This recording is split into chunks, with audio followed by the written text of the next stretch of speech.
He is the soldier.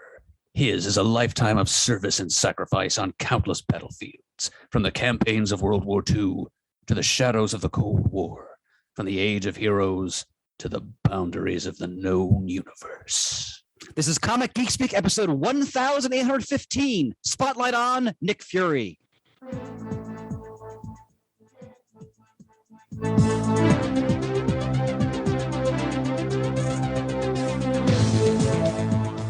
I'm Adam Murdo. I'm Ian Levinstein. I'm Shane Keller. And I'm Chris Everly.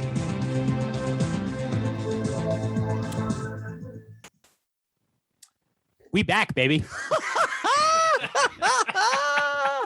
Oh my God. It has been way too long. Yeah, we're all in studio. Mm-hmm.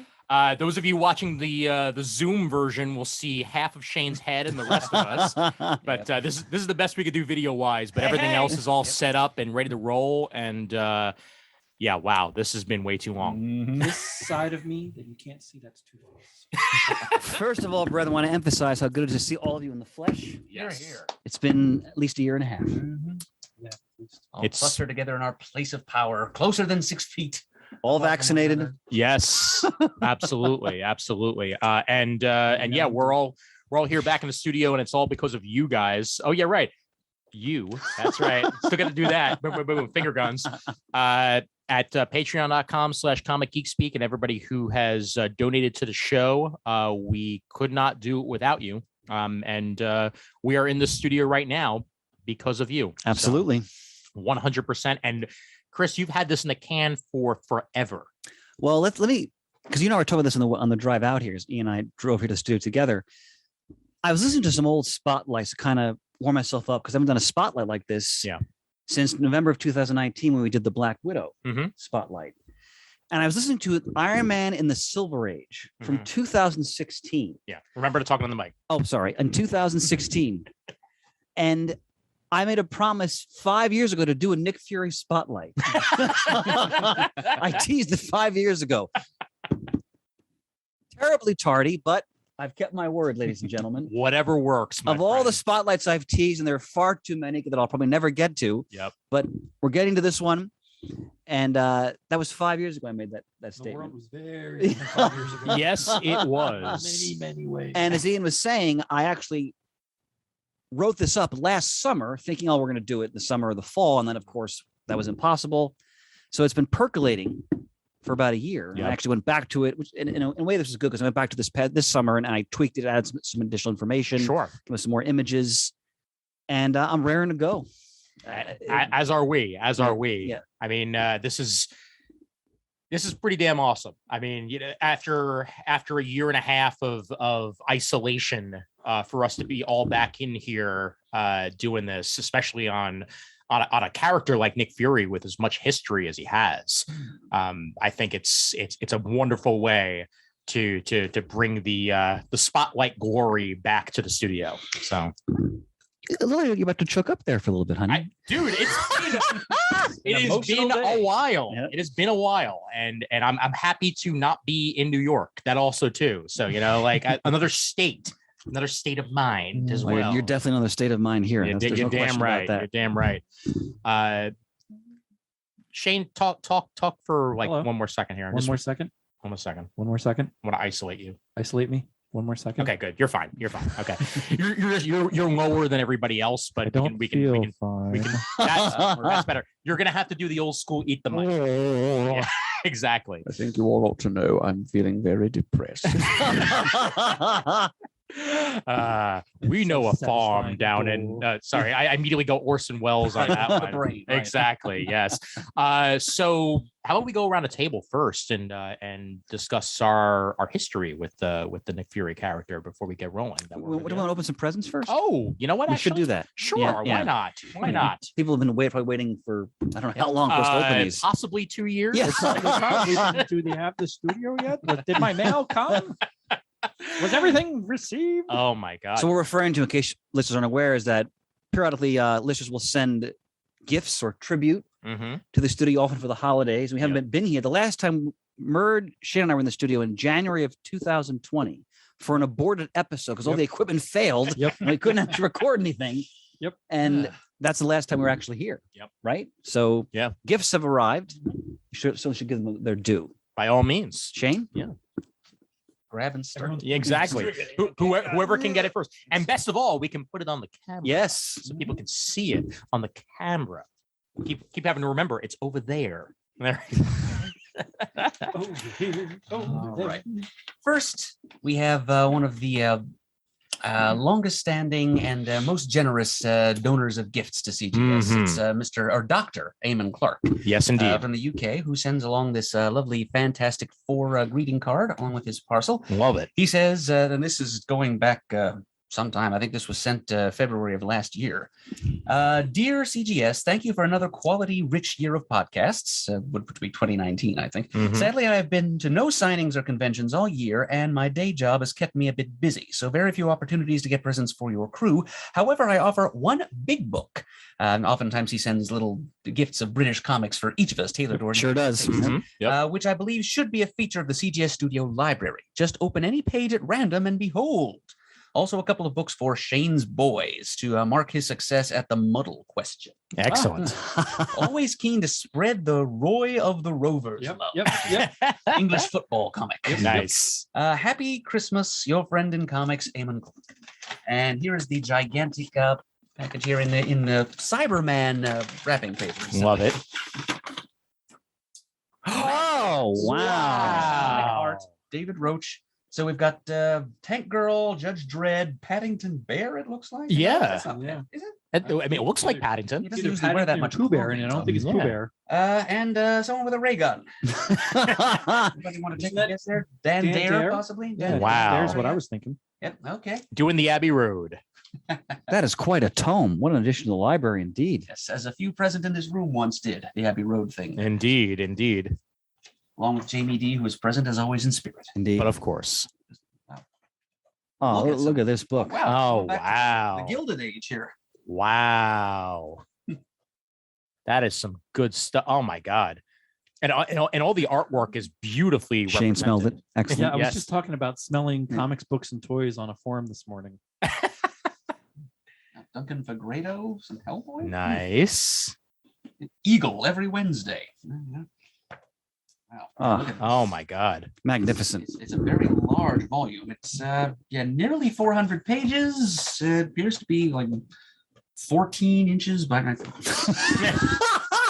you have a tape measure in your pocket? I always do.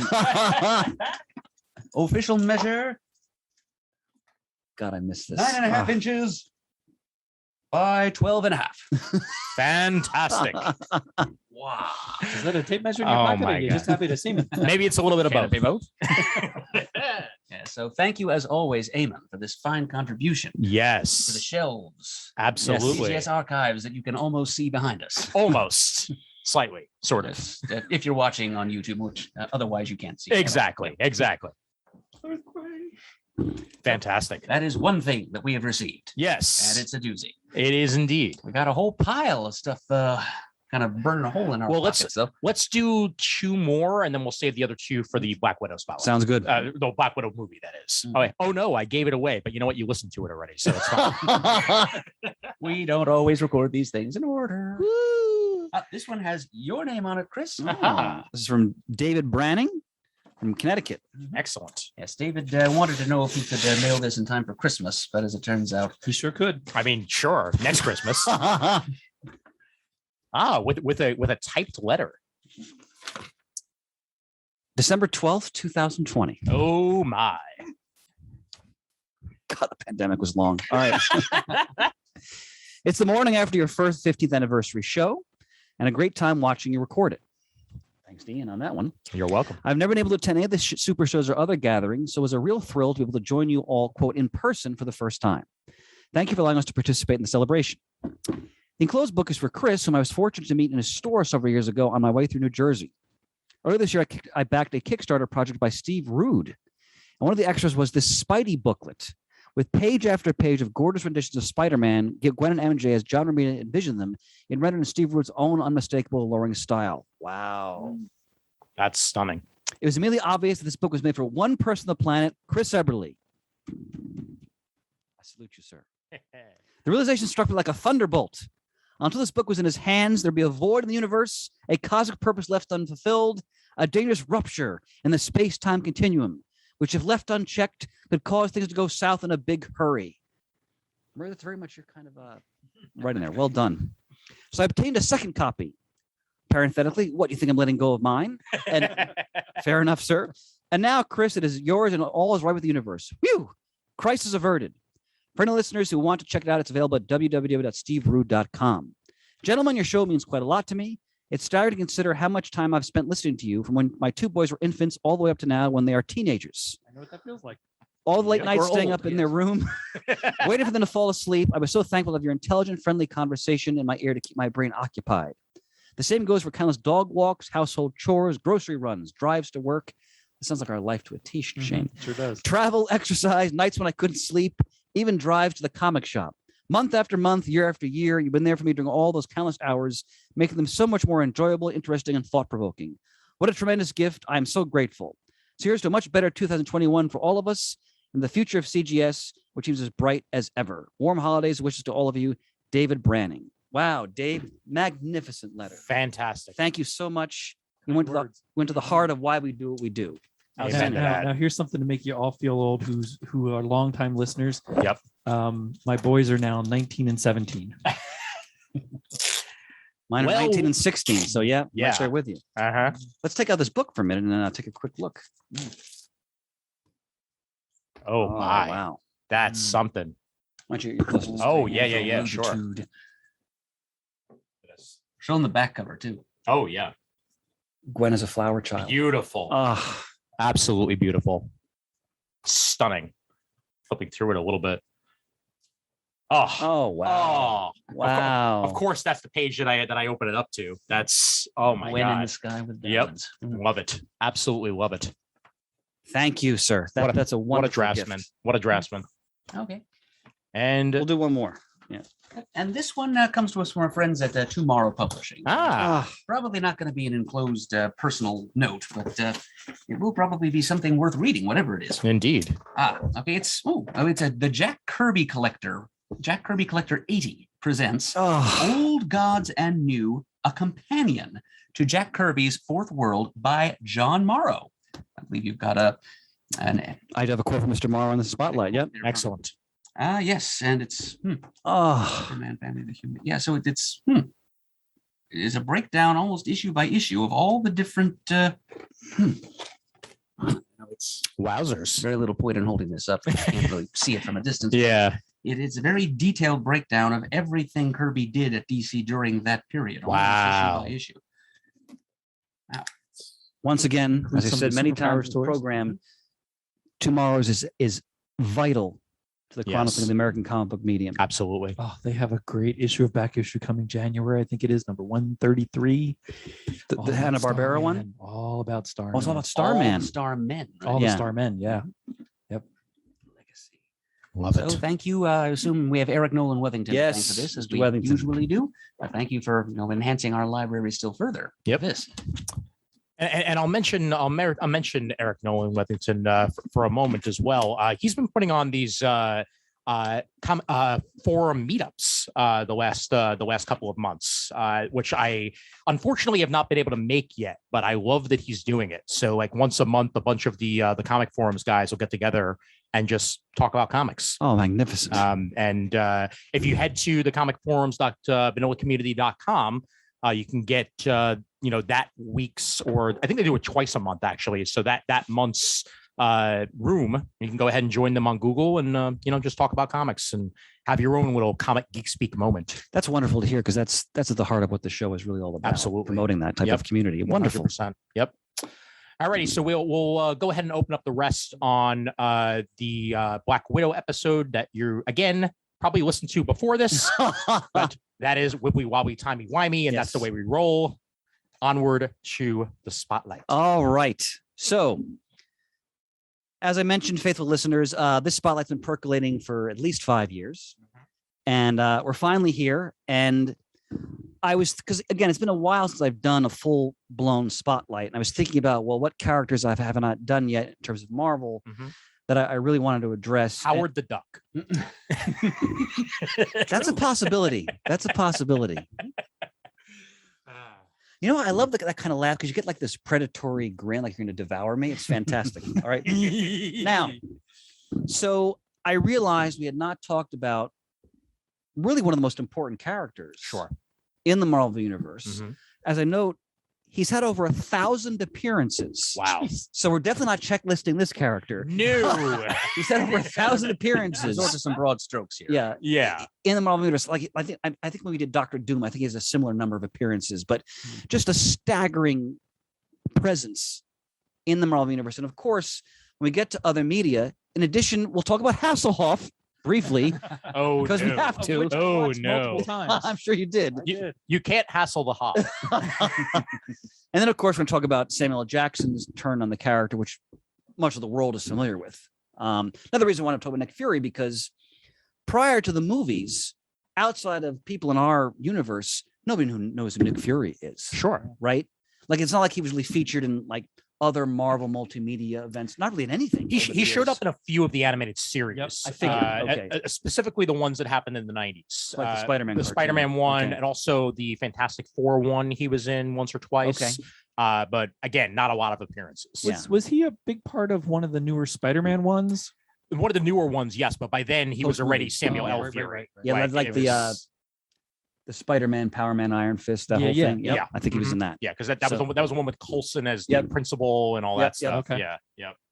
So I really wanted to focus on the vitally important comic book history, because a lot of people are familiar with the Samuel Jackson version of Nick Fury. Sure. Which is deeply rooted in the character we're going to look at here today. But many people aren't familiar with really the whole comic book origin of this character, which is extensive, right?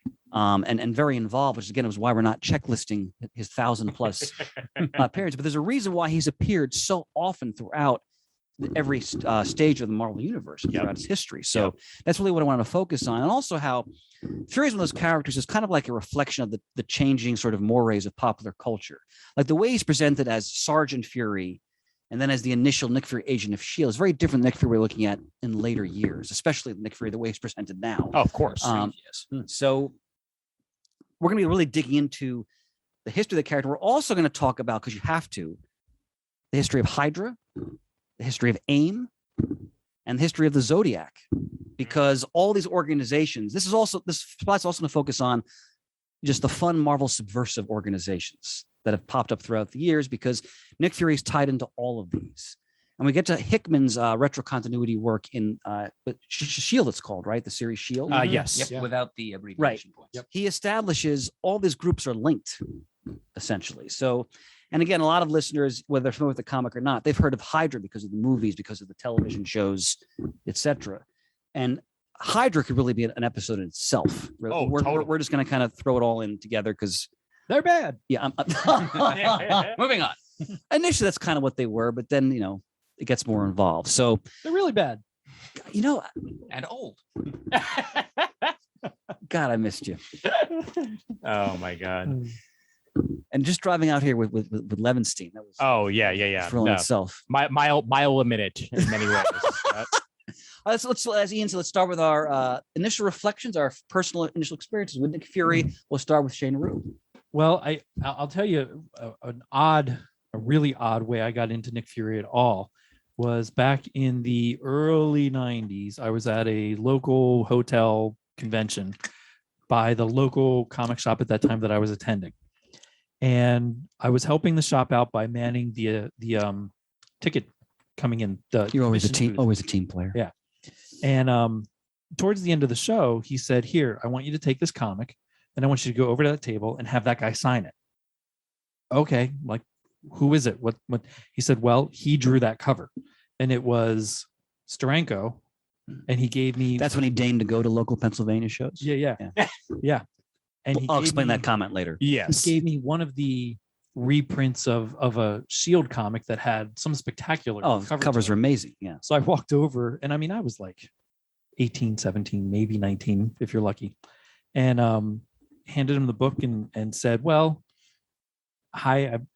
He says, "How long have you been reading?" I'm like, "I'm kind of new to comics. I actually really don't know who you are, but I'm interested in learning about a lot of comics. And the guy who organized it said I should come meet you and say hi, and gave me this. And he said, oh, well, that's no problem. Signed it. And we talked for a few minutes about comics, and it was very nice. I had no clue who he was or anything. Sure. Come afterward, but it was a really nice interaction. And then over time, seeing him appear in books, but I never read Nick Fury comics, Strange Tales or anything like that at all until I got a trade of it maybe 5-10 years ago, and started really reading some of his adventures.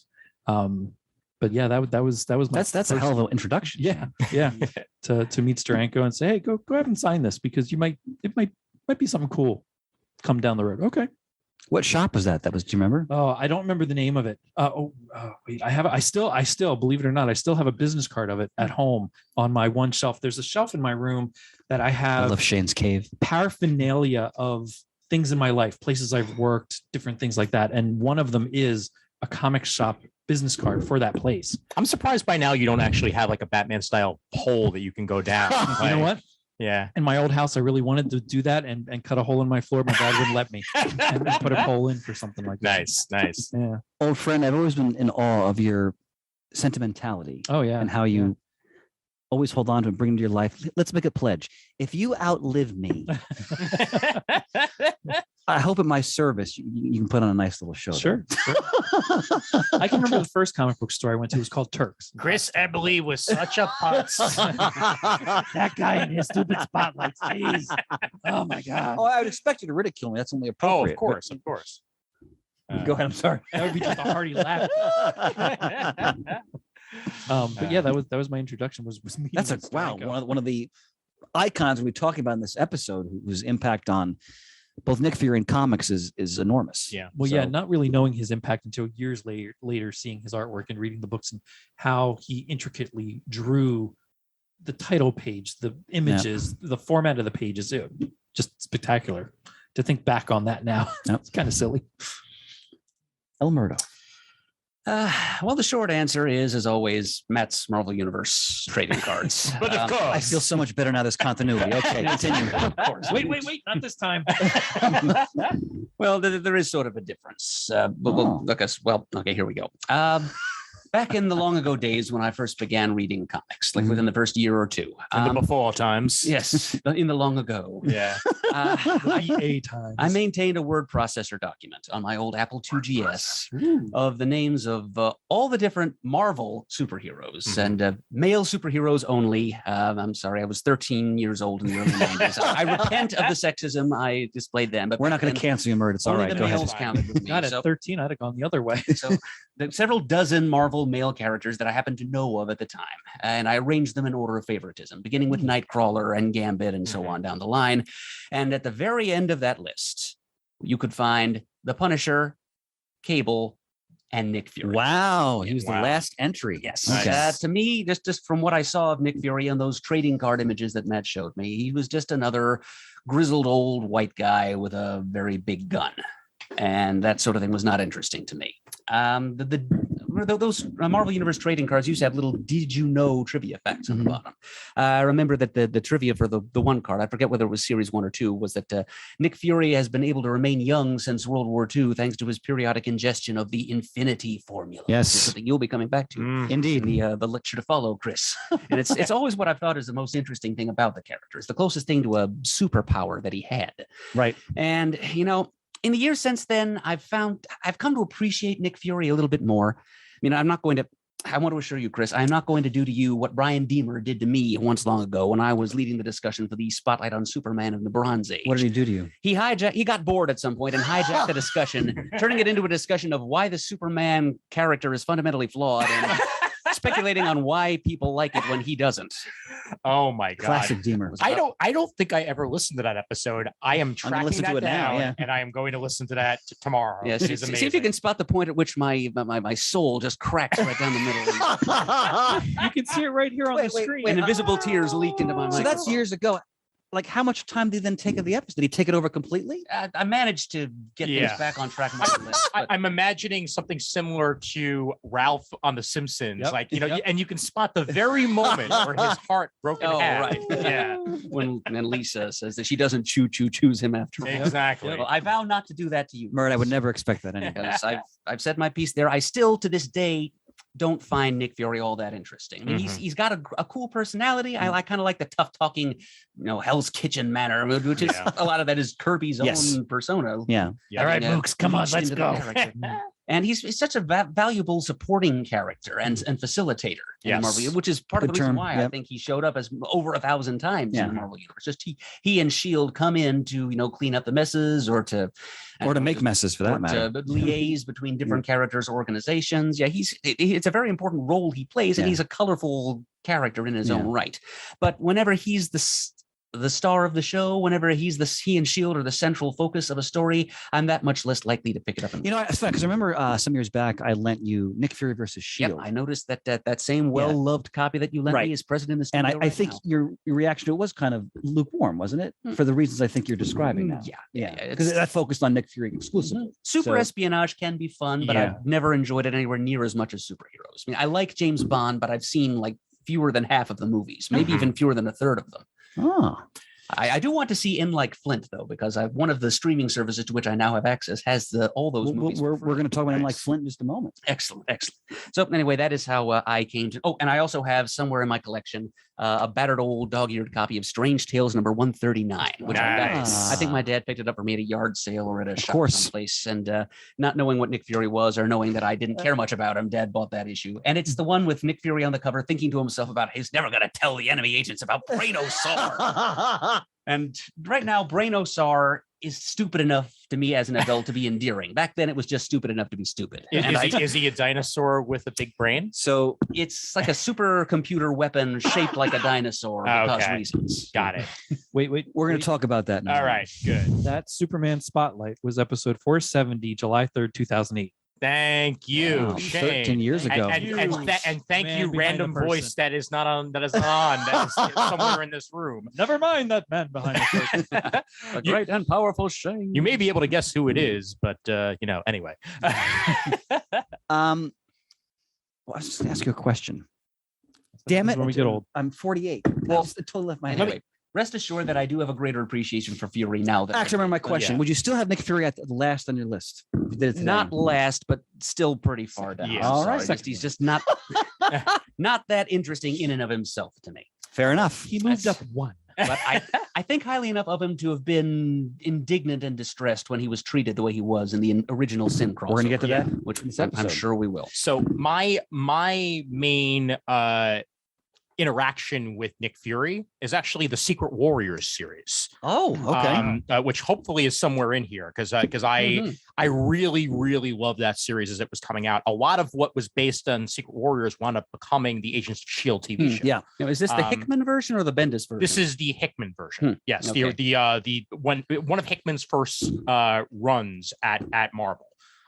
Stefano Caselli, I think, was the artist on that, if I'm remembering correctly, and he had a lot to do with that. It was very Hydra based. Yes. And also Val showed up a couple of times. So you had a lot of the. And in that series, if I remember correctly, I think they killed off a lot of the older Shield agents. They did over right? time. Yeah, Yes, they did. They did. But that laid so much groundwork for what wound up happening in the MCU and on TV at the time. And I absolutely loved it.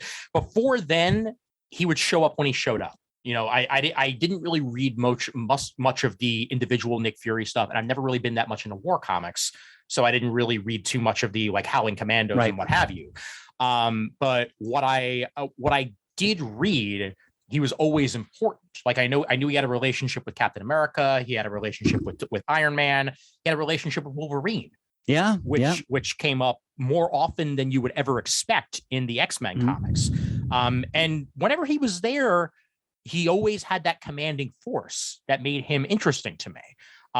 Because everybody always listened when Nick Fury was even though, as Murd pointed out, he has no superpowers. That is very true. Yeah. His only superpower is an eye patch. And his, lack of aging, which is half of the Marvel universe anyway. So, I mean, at this point. but I'm actually much more familiar with the Ultimate version of Nick Fury than I am, the. But we're going to original contrast recipe. that. Exactly. Yeah.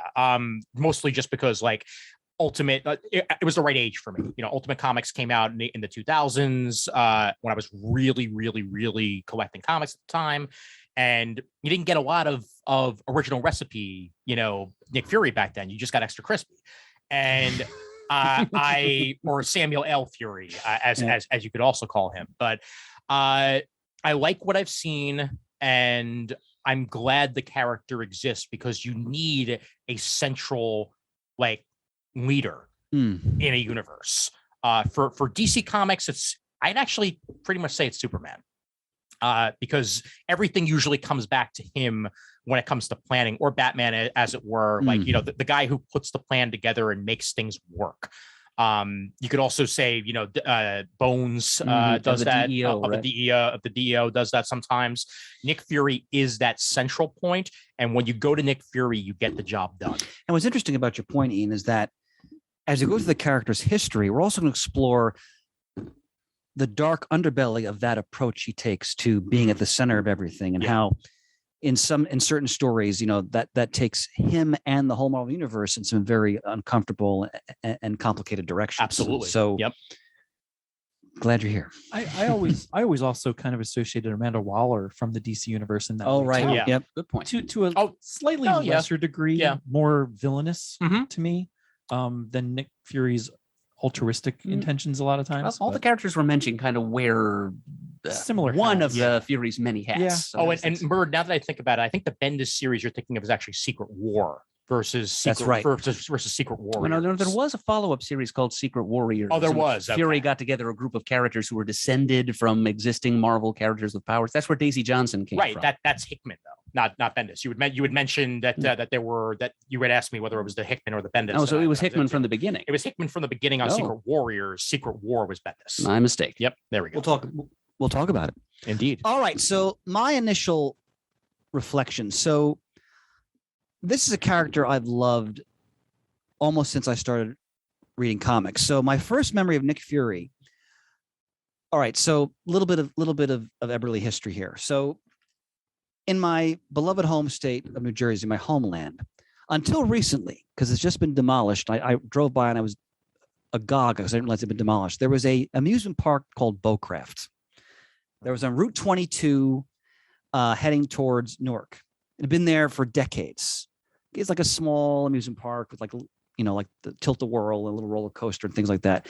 And when I was a little boy, my grandparents took me there one day, and they were having a flea market in one of the buildings. And there was a man there selling comics. And my grandparents, always generous, bought me a bunch. And I saw, there's some war comics. Already by then, I was already very much involved in military history. My grandfather, World War II veteran, I knew his stories. And I saw Sergeant Fury and his Howling Commandos. So I said, I want these. They bought me a couple of them. So I brought them home. Now, I'd read Sergeant Rock at this point.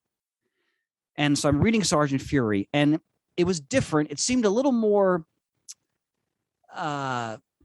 to use one of Shane's favorite words, fantastical than other war. Now, I was very young, but other war comics I'd read up to that point. It wasn't like Unknown Soldier. It wasn't like GI Combat. It wasn't like Sergeant Rock.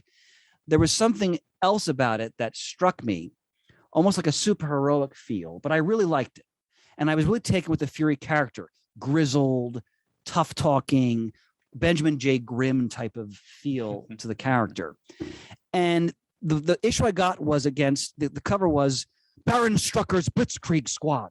So I was introduced right away to Fury's arch nemesis and like the Wehrmacht sort of counterparts to the Howling Commandos. Mm-hmm. And I was sold. Now, around the same time, I got the Son of Origins book from Fireside, I've mentioned many times. Those series of books where Stanley would give his version of Marvel history, and there'd be reprints of initial appearances, then follow-up stories. These books, I love them. They're my gateway to a lot of the Marvel universe. Sure. And Son of Origins had Nick Fury in it, but not Sergeant Fury. Mm-hmm. It had Nick Fury, Agent of S.H.I.E.L.D. I was like, who's Nick Fury, Agent of S.H.I.E.L.D.? It's the same guy, but now he's got an eye patch. So I opened it up, and right away I was like, I was, I don't know, less than 8, 9, or 10. And I see this guy in like this flying car, and there's all this spy gadgetry, and there's these really cool looking guys in hoods who are the bad guys. And by this point, I was into G.I. Joe as well. So automatically I equated Hydra with Cobra, which makes sense because we now know today from research that Marvel basically invented Cobra when they got the G.I. Joe license. It's the same type of group, right? Basically. And I was already really into James Bond as a kid. Like I was watching James Bond movies. That whole world, even though I was very young and didn't fully understand a lot of the intricacies of espionage and what that means and that kind of literature, I was taken in by all the trappings of it.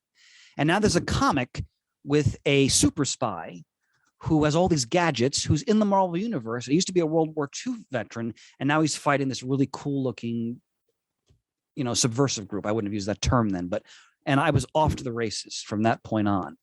And in the years to follow, any story I could find with Nick Fury as a SHIELD agent fighting Hydra, I would get it immediately. I was just really taken in with the look, the world, the atmosphere that was created in these stories, which were different from all the other Marvel superheroes, because there really weren't superheroes here. Some superheroes would pop in and participate in some of the stories. I remember one of my earliest Hydra stories was a Tony Isabella scripted Bob Brown penciled Daredevil series where Daredevil and the Black Widow fight Hydra. A New York branch of Hydra run by, of all people, Silvermane Murd. And I started to realize, Hydra's really big. It has different branches, different groups. It's very complicated. And I became really involved in trying to understand the history of these organizations and these characters. So, excuse me. This spotlight is a real labor of love because we're talking about, look at that image. We're talking about characters and concepts I've really loved since my early years of reading comics. And again, Nick Fury hits that sweet spot for me. It's the espionage, it's the geopolitics, it's the subversive groups. And as the character progressed, as I got older, I started to see Nick Fury change as the culture changed, and Marvel started to present him in different ways. Like the early Nick Fury is very much in the vein of James Bond, Man from U.N.C.L.E., In Like Flint, right? All those stuff that was in the zeitgeist of the 1960s. Mm-hmm. You get to the 1980s, when we talk about Nick Fury versus SHIELD. Now it's darker. Now we're post-Vietnam, post-Watergate. There's a different view on spies and espionage, and that seeps into the way the characters portray. And then, of course, we get all the way to the present day, where let's say the politics of the MCU insert themselves into the comic world of Nick Fury. And we're going to see how the characters then portrayed in that way. But I'm thrilled to be here to be talking about this. Oh, absolutely. And I mean, again, it's a central character. Like he's been in every single book. Pretty much. No, over 1,000 appearances. Crazy. So, all right. So let's start with some basic information. So Nick Fury first appears as Sergeant Fury in Sergeant Fury's Howling Commandos. Woohoo! All right. That's what a howl sounds Yep. like. Issue 1, 1963. Now, the story goes that Stan Lee believed the Marvel method that he and the artist had devised was so successful he could take any genre and make it work. So he basically told his publisher, Martin Goodman, I bet I can make a war comic sell. Because remember, this is the 1960s.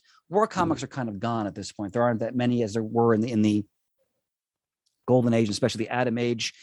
And so Lee and Kirby, again, the Marvel method, again, is the question of who created what. We've talked about that many times. We'll just say, again, it's a co-creation. Yeah. And Kirby was a combat veteran of World War II. He had fought in Western Europe.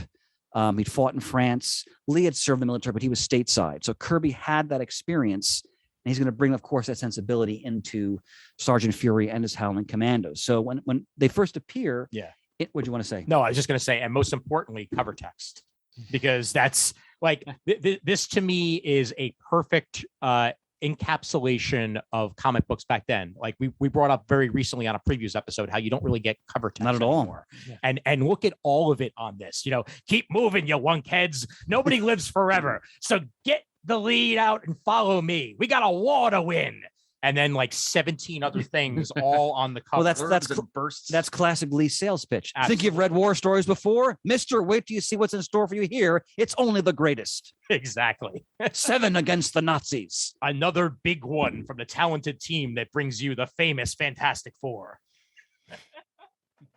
Well put, Ian. Well put. So now if you look at the cover, that's not the Nick Fury we're familiar with at all. No, it is right? not. I mean, that's a very grizzled. It could almost be Ben Grimm when you think about it. De-rocked essentially. And the terms like lunkhead, and the Howling Commandos were a colorful group. So Lee and Kirby wanted to have sort of characters that kind of encompassed, I guess, many different facets of America at that time. So you've got, Dum Dum Dugan, who is this former circus strongman, Izzy Cohen, who's the Jewish American member of the team, Gabe Jones, and I'm sure you're pained because if you look at drawings of Gabe Jones, they still have that charcoal gray color issue. Yeah. I don't know what was going on in the 60s there. I don't know. But he's the bugler. You've got he joins a little bit later, but Percy Pinkerton, who is the British member of the team. Reb Ralston, who is the member from the South. Is it Dino Martelli? I was going to say Manelli, but I'm probably Manelli. thinking of the guy who's saying, "I just want to stop." Dino Manelli is what you have. In your Manelli. notes. All right. There So you go. he's like the fashion plate, like former actor decides to He's leave. Dean Martin, basically. Yeah, he is Dean Martin. You're right. Well put, Bird. To leave Hollywood so he can show his dedication to the cause. And the one member who actually was killed, they did have people die, was Jonathan Jr. Juniper, who was killed in issue 4. And then Eric Koenig, who I think was German, actually, who joined the team. So that's the Howling Commandos. And when you read Sergeant Fury, you guys read Sergeant Fury stories? Some.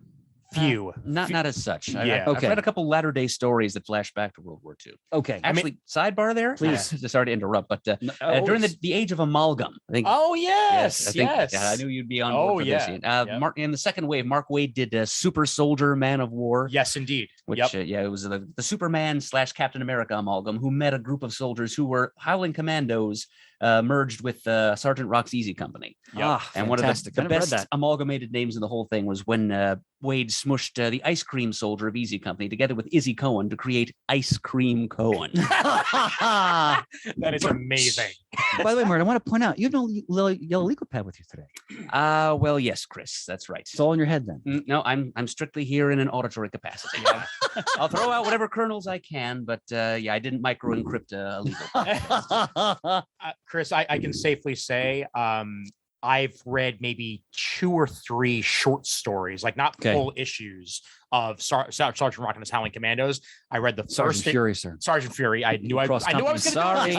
I did it. I planted the seed of thought. You crossed the streams. No, Sergeant Fury and his Howling Commandos. But I did read issue 1 as my prep for this. And I read through it, and it's an issue. You know how I feel about Lee and his dialogue. Yes. We are not exactly friends. However, I will say the artwork is stunning. Kirby and Dick Ayers. Yep. And the story itself is still fun. You just have it's kitschy as heck, especially the Hitler parts. Which are kind of like beyond ridiculous. Yeah, so it's almost like the producers. Thank you. That's exactly what I was thinking. I'm glad you brought that up because the Sergeant Fury comics, I really enjoyed them. Gary Friedrich wrote a string in the latter Silver, early Bronze that are actually a step up in terms of how they portray war, and he takes some controversial positions in those issues. But I think the Sergeant Fury comics are a testament to how Lee wanted to apply the Marvel approach. They're not superheroes, but the way the stories are composed in many ways, they read to me like Marvel comics of the time. What I mean by that is I don't really read them necessarily as like war comics, like you'd read like a Garth Ennis war comic from today, or even like Sergeant Rock stories from the 1970s. Yeah. There's almost like a fantasy element to them. You know what I'm saying? Oh yeah, in a sense. Yeah. I mean, people do die, but usually it's off panel. Like when they're shooting, you see like German helmets flying into the panel, but like and guns, but no bodies, for example. So they're war comics, but they have like sort of a gloss to them, essentially. Very aware of that Comics Code Authority seal hovering over their heads. Yeah, exactly. So, I was going to say with Ian's interpretation of that first issue, I will say I was not unhappy. It was only 12 pages. The art was great. You read it? Oh yeah. Oh, so what'd you think? It was good. It was kind of weird. The art was great. The story was easy to understand. It just something that just came to my mind, Shane. did it remind you of what's usually on the cover that has nothing to do with the inside of actual like war comics? Like the actual content inside is what you usually find of like, like Captain America punching Hitler on the older comics. Like this was the inside story of what used to be on the cover that had nothing to do with the inside story. That's the way I felt about it. Excellent. It was okay. Well, I like Spy Guy Nick better than Army Guy Nick. I agree. So yes, if you read, I do too. Honestly, I mean, I read a lot of the Sergeant Fury stories over the years. Again, as a student of World War II, Fury magically ends up fighting in every theater of that global conflict. He ends up in North Africa. He's on the Russian front. He's in the Pacific. He's everywhere at some point or another. Yeah, which is it's great to see that. But there were comics of a certain time. If you read, as Murd mentioned, some of the more modern versions of Sergeant Fury, they're very different because obviously the sensibility has changed. There's no comics code, of course, and they're portrayed in a very different way. Yeah, the way they portrayed them, the way they wrote dialogue, I was like, "Ooh, you couldn't do that today, and you shouldn't do that today." Yeah. So, but the Howling Commandos, because they appear again and again in Marvel history. I mean, some of them were in the Captain America film. They didn't put all of them in there. They put in Dum Dum, of course, who looked like he walked out of the comic book. Oh my god! I think Pinkerton is in there with the beret, and yes, and Gabe is in there too. There's an African American soldier. I think that's all they had though. I get such a kick out of the guy that played Dum Dum is also the guy who's a villain in Arrow. Yes, Dark Damien Dark. Yeah. It just cracks me up how radically different those two characters are. Oh, absolutely. And he was the throwaway new guy in Star Trek First Contact, which spoilers there. He gets that's right. He was Hawk. He was the helmsman. Yep. That was an early role. The whole pre thing was like, he's gonna be the new guy. Not gonna happen. Nope. All right. So his first appearance as what Shane prefers, the Agent of S.H.I.E.L.D., is Strange Tales 135 in 1965. So Sergeant Fury is running concurrently with Nick Fury, Agent of S.H.I.E.L.D. I was going to ask how long that happened. Oh, Nick Fury, Agent of S.H.I.E.L.D. ran into the 70s. They did reprints after a while. And the Nick Fury, Agent of S.H.I.E.L.D., he appeared in, again, let's go back into Marvel history. So as I mentioned many times, in case some listeners aren't familiar with this, Martin Goodman, who was the publisher of Magazine Management, which was Marvel Comics was a subsidiary of that overall publishing empire he'd created. He made a bad business decision in the 50s. He switched his distribution from in-house to an outside company. That company folded. It was called American News. I think it was 1956 or 7. And Goodman had no way to distribute his comic books. So he went hat in hand to National, which is DC Comics, his competitors. And he said, I need a distributor because they had their own distribution arm. And they agreed to distribute his books, but he had to go from, let's say, 60 titles a month to 8. Then you get to the house titles. This is how Goodman got around it, by creating house titles and putting multiple characters in each book. So Strange Tales is Nick Fury and Doctor Strange. Tales to Astonish was the Hulk, Ant-Man and Wasp, and Submariner. Tales to Suspense was Iron Man and Captain America. Journey to Mystery was Thor. And what was the most Journey to Mystery? Was just Thor. Just Thor, wasn't it? Yeah, I don't think he ever co-starred with anybody. So Fury first appears as the Agent of S.H.I.E.L.D. in Strange Tales 135. And Lee says in Son of Origins that he did this because people were saying, hey, what happened to Nick Fury after World War II? Now, remember, this is the 60s. World War II is only about 20 years prior. Yeah. So it makes sense that Nick Fury, as like let's say young middle-aged man, is now the head of this spy organization. Yeah. Essentially. There's no infinity formula yet. No. That hasn't been conceived yet. That comes later.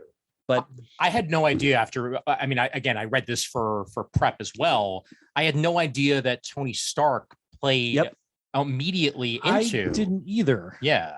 I was surprised by that. Which is funny too, because, going into the movies and how much Howard Stark had to do with the beginnings of S.H.I.E.L.D. It's funny to watch the dichotomy there of, like basically the Stark history. And what's great about that is, right from the get-go, early on in the history of the Marvel Universe, Lee and Kirby established the importance of Tony Stark, not just as Iron Man, but as this inventor, right? Who is really at the helm, not the helm, but he's at the core of S.H.I.E.L.D.'s technology. If you go to the page where they show Fury in the LMD tank, sure, it's entitled First Page. First page. Strange Tales 135. Got it. So. I remember when I got Son of Origins, this is the issue they had in it. I opened, I was like, what is this? Like, first he's got an eye patch and he's in this weird looking sarcophagus. I don't know what it is, right? But I was automatically taken. Again, this is just classic Kirby technology, Kirby science. Yeah. And right from the get-go, though, like as Ian said, Tony Stark's in the issue and he's sort of like Fury's guide. Say, okay, this is what we want you to do. This is why we need you here. There's this group called Hydra. You know, he has all the technology. And again, those early touches of establishing the Marvel Universe is everything's connected. And even though Tony Stark is Iron Man, and he doesn't even appear as Iron Man in the book at all. I was going to ask whether this was pre or post him as Iron Man, but I guess.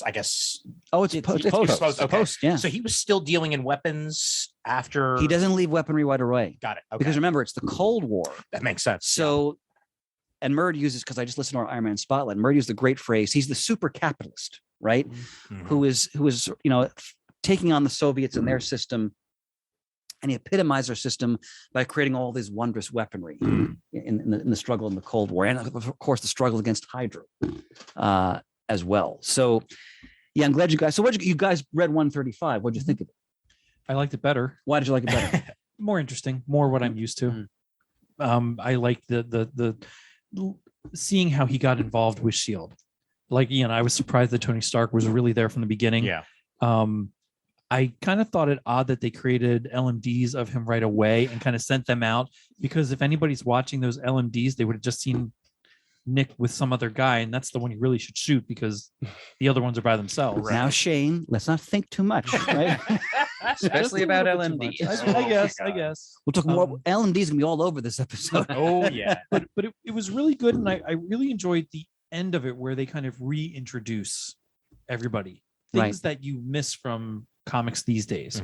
They don't do that as much. I like the overview of the bases, the camps. I like that added into the issue to reintroduce who we're really talking about, where he came from. I liked it. I agree with you, Shane. I did like this a lot more. It's still very G. Willikers, hokey hunkum, yada yada about the whole thing.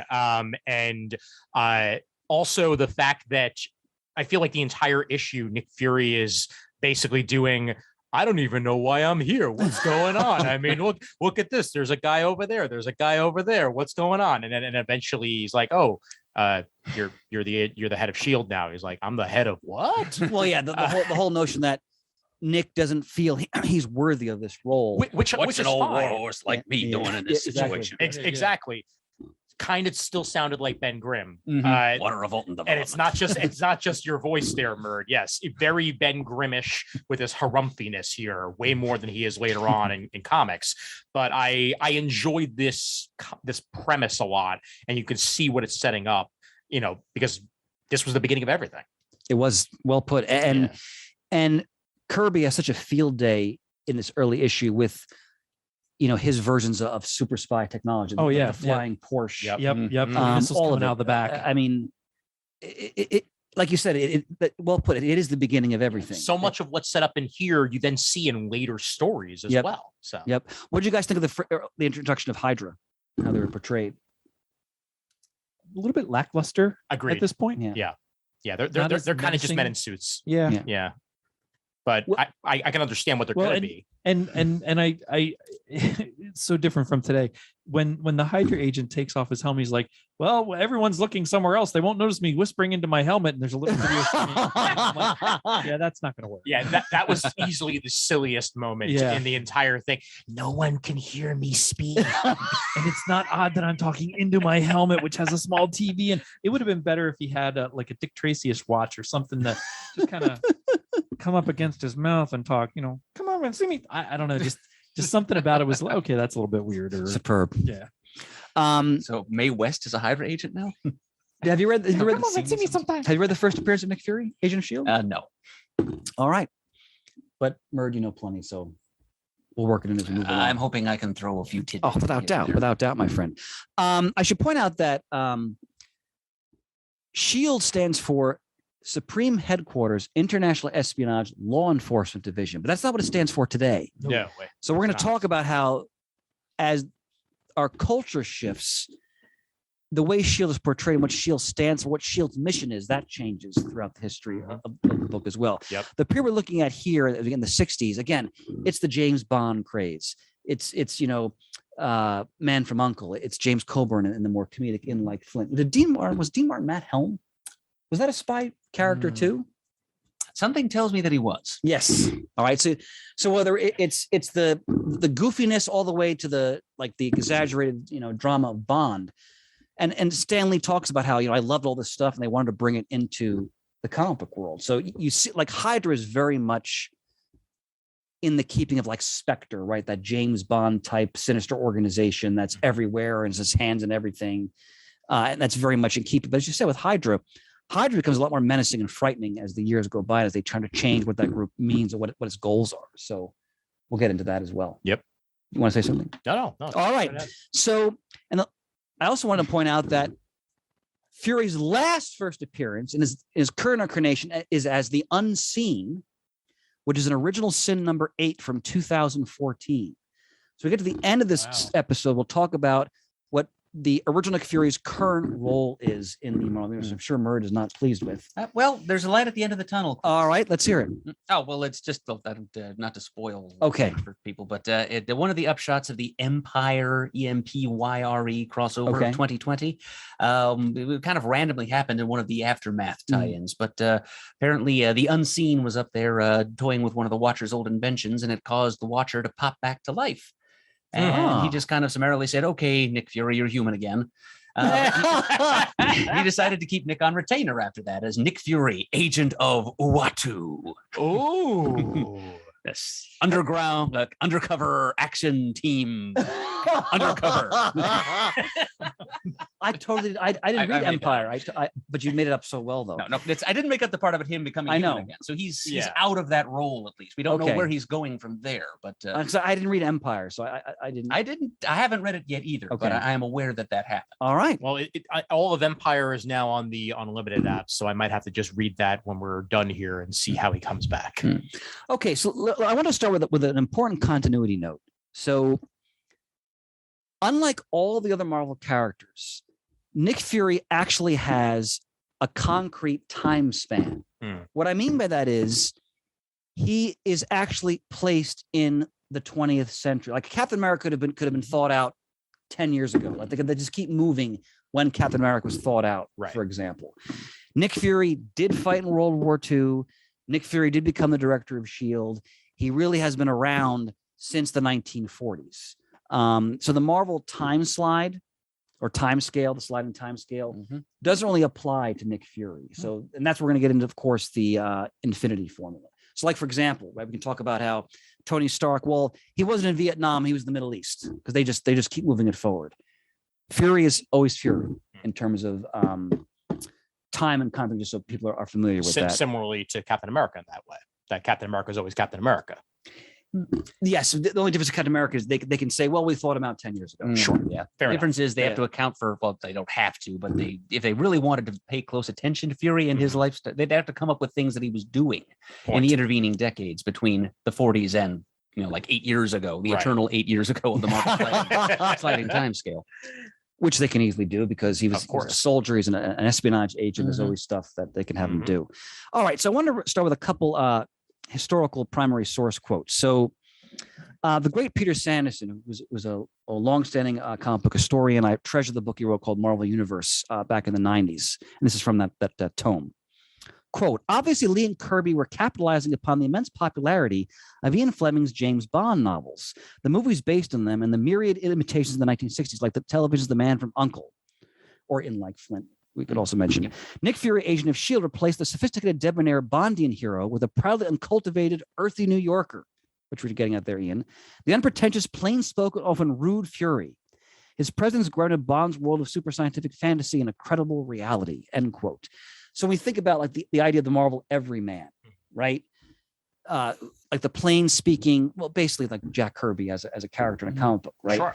Whether it's Benjamin J. Grimm or Nick Fury, it's that type of character, putting someone who like you could in a way relate to and put them in these fantastic situations, essentially. Here's Lee commenting on the genesis of Fury. Quote, I was a big fan of Bond and of U.N.C.L.E. as well. The more I thought about it, the more I felt that if Nick Fury survived the dangers of World War II and he was much too tough and ornery to die, I could imagine him ending up heading in an organization like Uncle, or the one James Bond belongs to, which is MI6, by the way, which is actually real. Mm-hmm. All right. And here's, we mentioned John Morrow, of course, the founder of Tomorrow's. Here he's talking about Kirby's impact on S.H.I.E.L.D. Quote, Kirby was undoubtedly the guiding creative force. This is the era of the Marvel method, where the artist broke down the story following a basic plot discussion, adding huge amounts of creative input to the story before turning in the pages, leaving margin notes to explain it all to the scripter. This process allowed Kirby to cut loose with some of the most way out, and thank you, Bird, and far-fetched technological gadgets ever seen in comics, which is right up his alley, being a lifelong sci-fi fan, end quote. So what by the way, Morrow is implying there without outright stating, because it's, again, we go back to the Lee Kirby controversy. He's basically saying Kirby created all of this. That's how I'm interpreting that quote. The fact that you mentioned earlier, Chris, that he actually served in the ETO, while Lee didn't, really kind of lends credence to that. Sure. And again, we should always, if you're not familiar with what Morrow was talking about, again, because Lee was writing, editing, art directing, he had some of the most gifted artists in the history of the medium working for him. He'd basically say, okay, this issue, Mysterio, go. A couple lines of plot, draw it, then I'll script it and caption it. That's the way the Marvel method worked. Yep. That's what led to the later creator controversy we talked about many times in this program. But when it comes to Nick Fury, Agent of S.H.I.E.L.D. or Sergeant Fury, again, you see the Lee, the captions, the characterization, the hyperbole, the humor. And of course, with Kirby, you have, just as Morrow said, just the eye-popping gadgetry, the weapons, the vehicles, the uniforms, all of it. And again, in the zeitgeist of the spy pop culture of the time, you get Nick Fury, Agent of S.H.I.E.L.D. I'm not surprised you guys enjoyed it more than Sergeant Fury. Yeah, well, I mean, again, it's more my speed. I've just never been a war comic person for the most part. Yeah, I agree with the exception of G.I. Joe. There's not really many war comics I ever read. Yeah, and G.I. Joe's not really a war comic. Yeah, it's more of an anti-terrorist group. Yeah, right. I mean, G.I. Joe in many ways is a descendant of S.H.I.E.L.D. When you think about it, like they're fighting this costume group and has all these nefarious global schemes and so forth. I mean, as you know, I'm a passionate lover of military comics. But as much as I enjoy Sergeant Fury is almost like a light beer war comic for me because it's the time it was made, the limitations it was operating under, and the audience they were trying to secure. It has, I think, that Marvel gloss to it. Certainly, essentially. Yeah. So, any comments at this time, gentlemen, before I move on? By all means. Ian, I love the images you're putting up on the screen. Thank you much. You should also point out by the image you put up now, how Hydra's uniform has more or less stayed the same, but with little modifications. I've always kind of regretted that we're probably never going to see Hydra agents on television movies in these costumes. Yeah. I guess they just wouldn't translate, but they really don't. I mean, because when you think about it, I mean, especially in this original version here, it kind of just looks like they're wearing green rain jackets with hoods covering most of their face and sunglasses. Sunglasses. But I appreciate how the yellow does make up the H in Hydra. Yes, and that could translate easily to bandoliers or whatever's needed. Absolutely, yeah. All right, so let's start. We'll also talk about what are Fury's powers and abilities. Well, he doesn't have any superpowers, and that's what makes his character, I think, all the more interesting because he's navigating in the Marvel universe, interacting with incredibly powerful beings, and oftentimes he's able to go toe to toe with them or manipulate them in some way. We get to Original Sin at the end of the episode. That's like the ultimate dark example of Fury's manipulations. And some of that, the way he does that is kind of why I always liked Batman too, because he doesn't have any powers and he does very similar things to what Nick Fury does, especially when he wants to manipulate people. I'm glad you're here, Shani Poo. Now, so Fury has no superpowers, but as Murd mentioned, his one, I don't know if he called it a superpower, but it's a superhuman trait. Anyway. Well put. Superhuman trait is the Infinity Formula. So going into the backstory, so Fury was badly injured in World War II at one point, and a doctor named Berthold Sternberg had created something called the Infinity Formula, which apparently based on retconning stems from the elixir of immortality developed by Isaac Newton in 1652. This is the Jonathan Hickman shield stuff. Right. Yeah. I was about to say, I don't think that Yeah, in Dr. Sternberg's first appearance, we knew that Isaac. No, absolutely not. That So sounds like Hickman. Yeah. and basically, Sternberg gave Fury the formula, which not only saved his life, but it bonded to his molecular structure and dramatically slowed down his aging. Now, the wrinkle in this was that Sternberg was not, an honorable person, and Fury would need new injections of the formula on I think like a yearly basis or so to maintain its potency.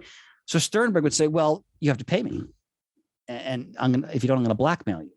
So it's interesting that like the world's consummate spy, who manipulated people right and left in the interest of national security, whatever it might be, was being sort of, manipulated by this like slimy little scientist. So Marvel Spotlight 31 by Starlin and Chaikin. Demonstrating once again just how much Jim Starlin loves the word infinity. Well put, sir. They introduced in that issue, and Marvel Spotlight was one of the Bronze Age sort of house titles where they would feature short stories for different characters, introduce new characters, for example. They introduced the Infinity Formula to explain, well, it's the 1970s, how Nick Fury is still relatively young. Come up with the Infinity Formula, and I think in that story, if I remember correctly, I think he breaks free of Sternberg's blackmailing in that issue, if I remember correctly. But he continues to use the Infinity Formula for years and years to come, because again, as Bird pointed out, he's living in our time, essentially. Like he's from the 40s forward, there's been a Nick Fury. So go ahead, Bird. No, nothing. No, so, and according to Marvel history, in Fear, remember the miniseries Fear itself? Always with the Asgardian entities with magic weapons. Yep, there's so many. I lose track of some of these crossovers. But apparently now when the Winter Soldier was so badly injured, Nick gave him a blood transfusion to save his life, and that then weakened the Infinity Formula dramatically in his own system. And that's why when we get to Original Sin. Have you guys all read that story? Original Sin I've read, yes. Yes, I haven't. I haven't amassed all the issues yet. I didn't buy it off the shelf. I found a few of them at a wild pig sale several years ago. Those are the glory days. I'm still missing like 3 of them. So how much do you want me to spoil here? Well, it's only fair. Just go. I spoiled that thing that happens in Empire. Fair enough. I've been wondering actually what the heck Nick Fury did that was so horrible. Okay, so just go ahead. We'll get into it as we move along. But what I wanted to point out here was that after Fear itself, Fury starts to age, and Original Sin is going to go into the consequences of that. Essentially, so that's what happens with the Infinity Form. That's for listeners. That's why Nick Fury always appears like a very virile, like young middle-aged man. Fair enough. Essentially, because of the Infinity Formula. Right. Now, even though Fury has no superpowers, as you point out, he's one of the most dangerous people in the Marvel universe. As a strategist, as a tactician, as like someone who can manipulate, sort of human emotion and psychology. He's like right up there. He's like in a T'Challa, like Dr. Doom class, basically. You guys mentioned the Secret War story, or you did. Yes, I did. That's a class example of Fury as the master manipulator, moving other people like chess pieces on a board, essentially. Yep. We'll get into that as well. Fury is one of the greatest hand-to-hand combatants in the Marvel universe. There's a classic Strange Tales issue drawn by Steranko where he fights Captain America in a friendly contest, and they go toe-to-toe, and Fury holds his own, and it's like a stalemate, essentially. So weaponry, explosives, shield tech, vehicles, Fury can handle all of it with no issue. All right.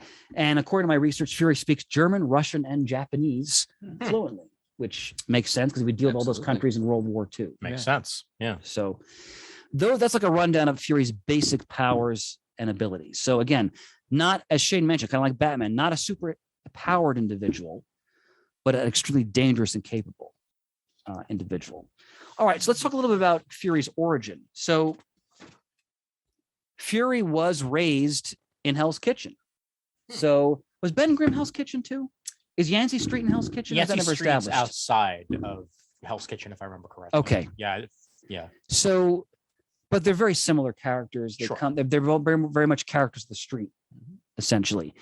And Fury was raised in Hell's Kitchen. His father apparently was a fighter pilot in World War I. His name was Jack Fury. Fury was orphaned, and he and his brother Jacob, who will come back to him later, they grew up in poverty. Again, it's during the Depression and so forth.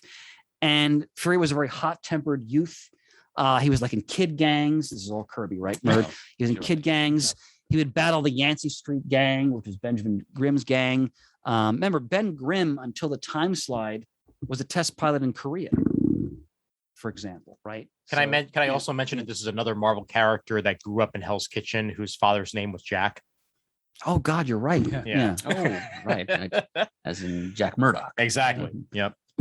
Clutch. God, you're sexy. All right.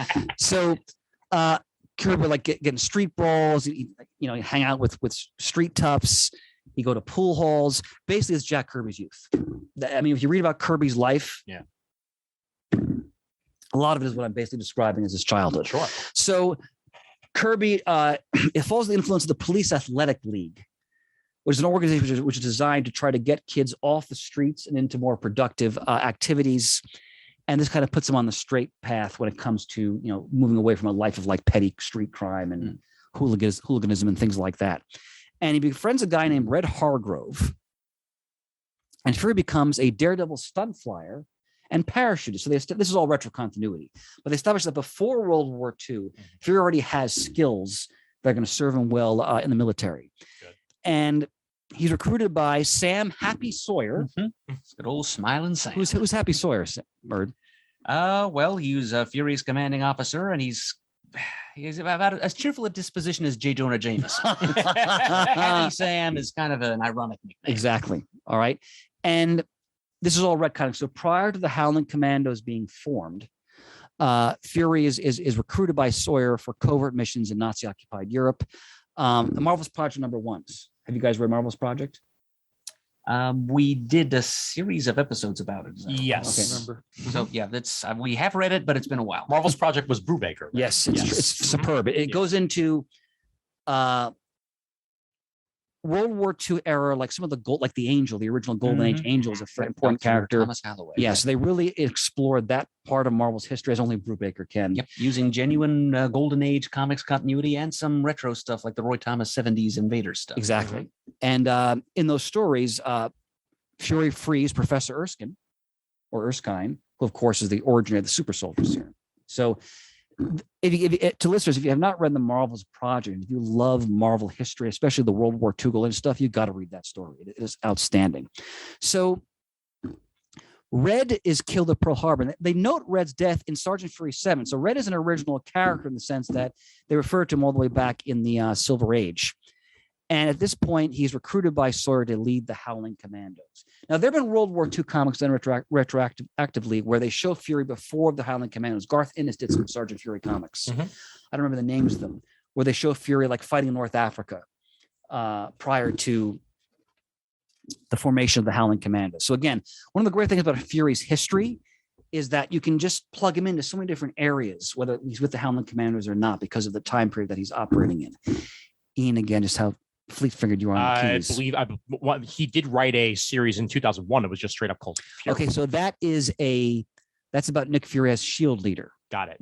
So we'll talk about that more later. Fury, my war gone by. That we'll talk about at the end of the episode. That's one of the greatest Nick Fury stories ever put to page. Excellent. In my view.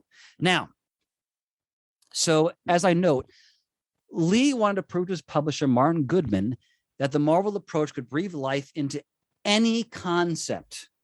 And at this time period, this is the early 60s, war comics really weren't in as they had been in the past. So he brings in Kirby, as I mentioned, was an actual World War II era combat veteran.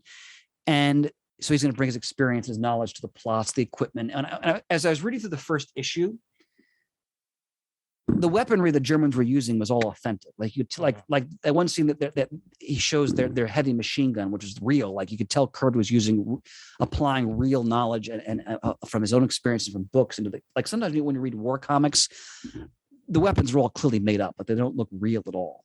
And when we get to Shield, now granted, Shield is more like fantasy and sci-fi. The weaponry is all fantastical, as Shane would say, and not rooted in any real reality. But in the Sergeant Fury stuff, a lot of the weaponry and the tanks and some of the stuff, it's all based on real equipment. Sometimes they're clearly making stuff up and fudging, but in general, you can see Kirby's impact, his influences there. So Fury at this stage is not the Nick Fury we're kind of accustomed to now. He has no eye patch. He hasn't had his eye injury yet. He doesn't have the white sides of his hair.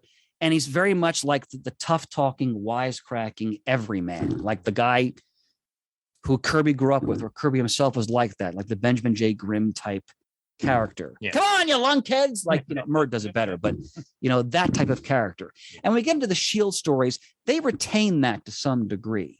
But as time moves on, especially when we get to the Steranko period and forward, they sort of, I don't know, to be fair to say, they make Fury more cosmopolitan, but they apply more of that sexy, flashy spy veneer to the character. Definitely a much more serious character as time goes on, way less wisecracks. Yeah. Yeah. But in this early period, it's very much that type of persona. Now, the Howling Commandos. So you've got Corporal Timothy Dum Dum Dugan. Timothy Aloysius Cadwallader Dugan. Told you I'd throw something in there. I love this guy. I'm almost overcome with emotion being here again. Gabriel Gabe Jones, who was again to Lee and Kirby's credit, another early African American character given a prominent role in a major comic book. He's the bugler in a sense. He was a jazz musician, if I remember correctly. Robert Rebel Ralston. God, I'm tired of the Confederacy. All right, Izzy Cohen, who was like the Jewish American member of the team. Dino Manelli, who we mentioned, is like. You're right. It's Dean Martin. It's totally Dean Martin. He's like, I'm the movie star. I'm going to show my patriotism. I'm going to go and join the military, which many, like Jimmy Stewart, for example, flew bombers over Europe in World War II. So many actors did do things like that. Jonathan Jr. Juniper has a very short publication life. He is killed in issue 4. So again, they are showing that people, even in sort of the glossed over war comics of Sergeant Fury, people still die. Percival Pinky Pinkerton, who joined in 8, who's a British member. I've read some historians who think he may have actually been an early homosexual character in comics. I have no idea if that was Lee's intention. Yeah. Some people had to take that interpretation. And of course, Eric Koenig, who was a German who joined the team in issue 27. When it comes to the Howling Commandos, we should also consider the fact that they have appeared in various stories that take place after World War II. So, for example, in Sergeant Fury's Howling Commandos Annual 1, they had them in the Korean War. And of course, Dum Dum Dugan and Gabe Jones become SHIELD agents. Now, the age issue becomes a question there again as well, because they don't really seem to age much as the years go by. In fact, I think Shane would especially appreciate this. They're featured characters in the Godzilla series from the 1970s. And like Dum Dum is like the lead SHIELD agent trying to capture Godzilla. Is that why he Dum Dum wound up on the Monster Squad at one point or whatever? Like I know he was actually part of like the actual Howling Commandos. That's right. Like 2005. Yeah, exactly. Yeah. Maybe they were making that connection. That's very possible. They're really fun. I think it's Doug Monk and Herb Trimpe, right? Right. Yeah. Yes. And SHIELD is in that whole series trying to pursue Godzilla, and Dum Dum and Gabriel leading that mission, essentially. Now, a classic bit of retconning when it comes to the Dum Dum character, which is just the essence of the world of SHIELD. They reveal many, many years later, in terms of our publishing history, I know where you're going, that Dum Dum died back in the 1960s, and Fury was so grief-stricken and bereaved that he was able, using SHIELD technology, to transfer Dum Dum's consciousness from his dying body to an LMD. But I think the LMD didn't realize that he was an LMD. No, he didn't. And he was Dum Dum. Yeah, essentially. It was incredibly Blade Runner. Like the way that they were doing it. And I mean, it made sense because Dum Dum wasn't aging. Not at all. Yeah. He still had his bowler and he had his bright red mustache. Exactly. Yeah. So, but those two characters, Gabe and Dum Dum, have been stalwarts in SHIELD from the beginning. So the other characters, I remember there was a Captain America story, I think J.M. DeMatteis wrote in the 80s, where the Howlers return as much older men to fight with Nick Fury. I think it was against like an android of Baron Strucker or something like that. Okay. So the Howlers have certainly been around in various forms, but of course their heyday are these issues from the Silver and the Bronze Age. Right. Any comments on the Howlers I wanted to make? Any reflections? I mean, I appreciate just how many different like ethnicities are being featured by the Howlers. I mean, that's something that, I mean, as you've mentioned before, and as we've mentioned when we were talking Spider-Man, that Stan does a really good job of doing. You know, he doesn't just stick with like the white blonde. You know, there's a little bit of everything thrown in there. mind you, he's not great always at giving them voices with all the jive talk and what have you. But I love when you go on those tangents. Yeah, but still, it's at least respectable, and you gotta appreciate it. Well, I think go ahead, Merv. I'm sorry. No, I'm just agreeing. I think that's a twofold endeavor. I mean, part of it I think is just good business. Yeah. You want as many people to read your books as possible. And you always hear him in interviews saying, well, one of the reasons why Spider-Man has a face covering a mask, he said, like, anybody could be Spider-Man. Right. Essentially. But also to give him credit, it's, and Kirby and all the artists working, it's also, you know, progressive for the time, because he's putting in a Jewish character, an African-American character, an Asian character, like we get to Jimmy Woo, for example. Right. Who are reflecting parts of American society that were not really being given any kind of, they weren't being acknowledged as equal members of our society at that time in so many ways. Sure. So yeah. It's a great point. So now what I'm talking about here is not necessarily what we're seeing in the comics of the time. This is a very heavy retro continuity spotlight, because so much of Fury's history is worked back in later, because he's been alive for so long, they can always bring in new adventures. Shane, we want to see you on the camera, honey. There he is.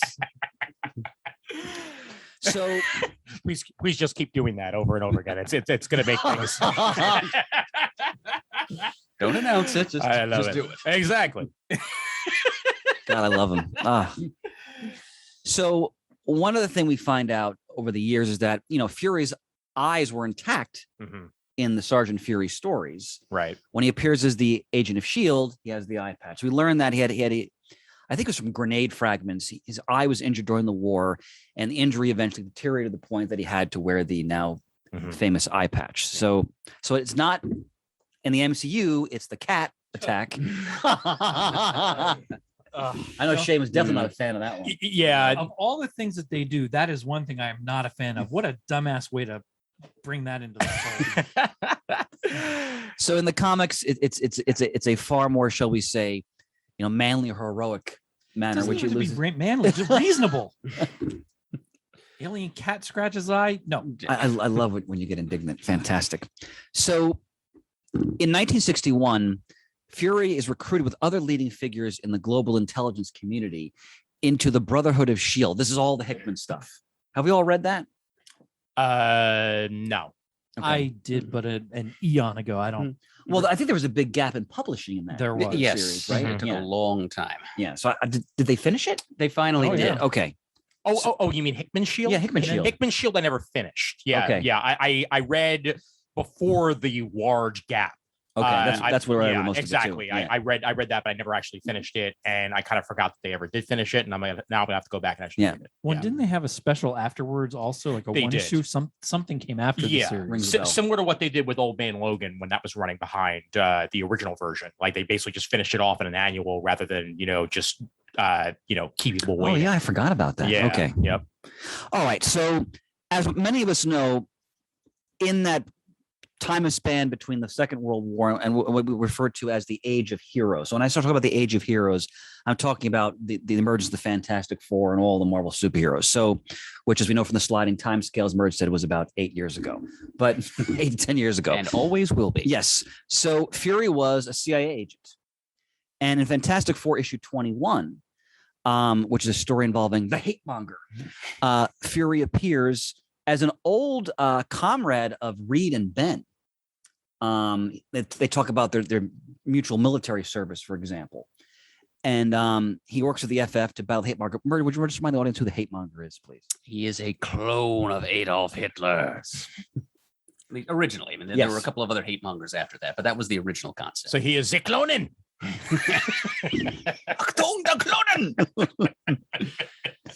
I'm thinking now of how you talked about the way they portray Hitler in the Sergeant Fury #1. Oh my God! Oh, it's so over the top. Like it's Looney Tune-esque. In the Führer's face, that kind of thing. Yes, absolutely, very much so. Oh, for you audio listeners, Chris is. I'm trying to find a book here. Trying to find a book, He's gallivanting about, which I just found. Let's see what he got. Oh, there we go. There we are. So, because I'm thinking of what you were talking about with Hitler, because it's a precious panel, shall we say? Let me call it up. And what is the book in question? This is Sergeant Fury's Howling Commandos #1. Okay. So Hitler appears at the end of the story. Mhm. He's saying, if Le Brave does not talk, this is a French resistance fighter. Yeah. I will have you shot. I'll have everyone shot. Do you hear me? Answer me. No, don't dare speak while I'm talking. Or I will German you to death.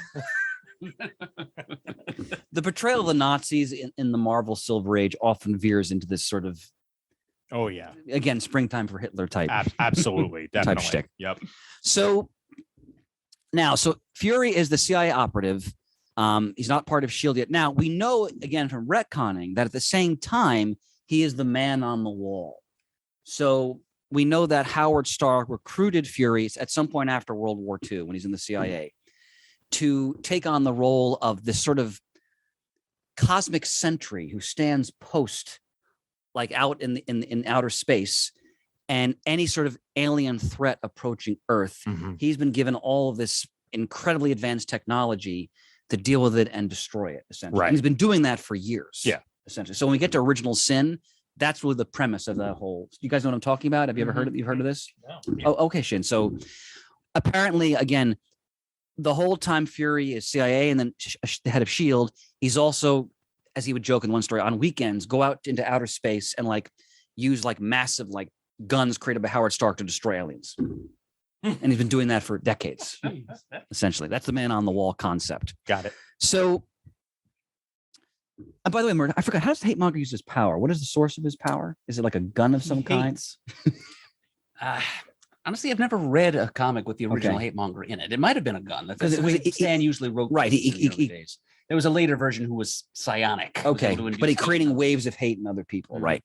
So now let's jump back into the sort of the Silver Age continuity. So as we know from Strange Tales 135, which a bunch of us have read, Tony Stark recruits Fury to take over S.H.I.E.L.D. Then the original Fury director was a gentleman with a very unfortunate name of Rick Stoner.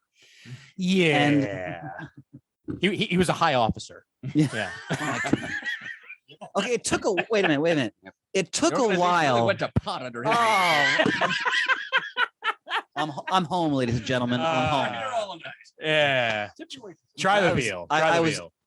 It took a little while. I was getting a little concerned you weren't going to get to the Borscht Belt part of this, but you didn't disappoint me, my friend. I mean, look, sometimes when you just tee them up, you have to go for par. I'm honored. That's it. and then Murd jumped in there as well. Absolutely.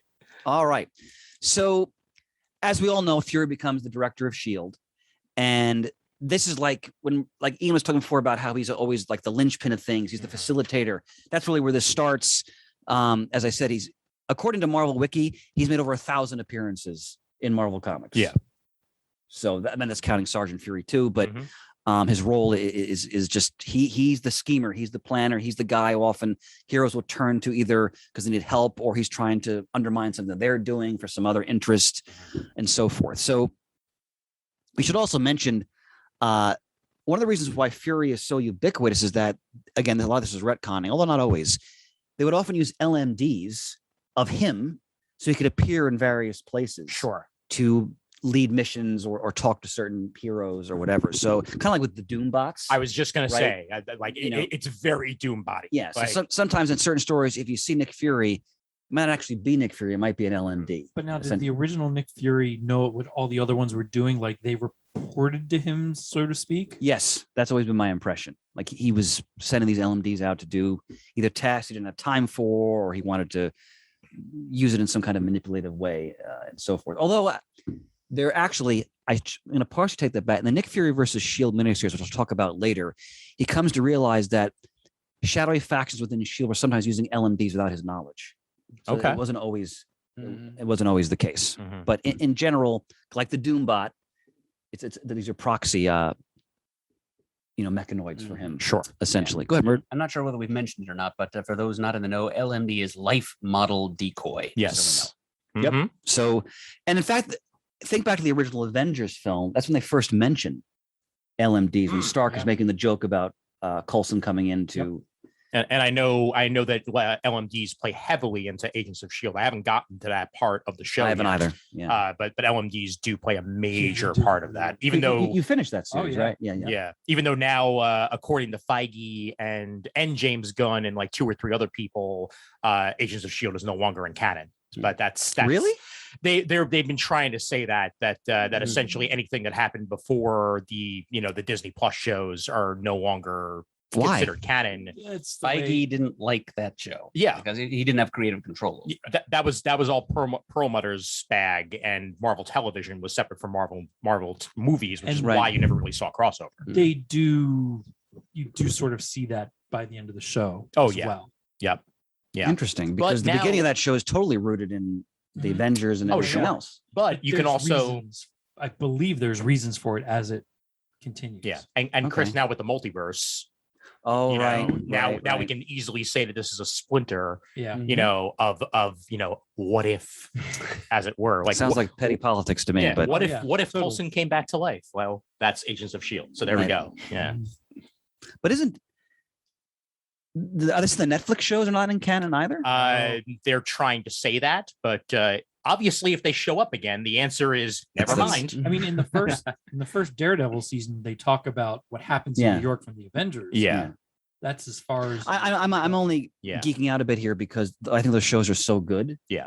And they only ever call it the incident, Shane. They never actually mentioned the Avengers name. Right. Yeah. So all right. So at this stage of the spotlight, what I want to do is we're going to kind of fold Fury's story into all these organizations. S.H.I.E.L.D., Hydra, AIM, because they're all kind of work hand in glove. I mean, many of the major Nick Fury Agent of S.H.I.E.L.D. stories, he's either fighting Hydra or he's fighting AIM, or variations or splinter groups. Sure. And there's other major. In fact, Murd, I was remembering that one of the early Nick Fury S.H.I.E.L.D. Silver Age stories, the Fixer and Mentallo are introduced. Right, because they were involved with Hydra, weren't they? Yeah. What's the gist of the Fixer again for the audience? Great character. We really didn't get that much background for the Fixer until Thunderbolts came along. But the deal with him was that he was a prodigy, right? And he had great intuitive grasp of technology.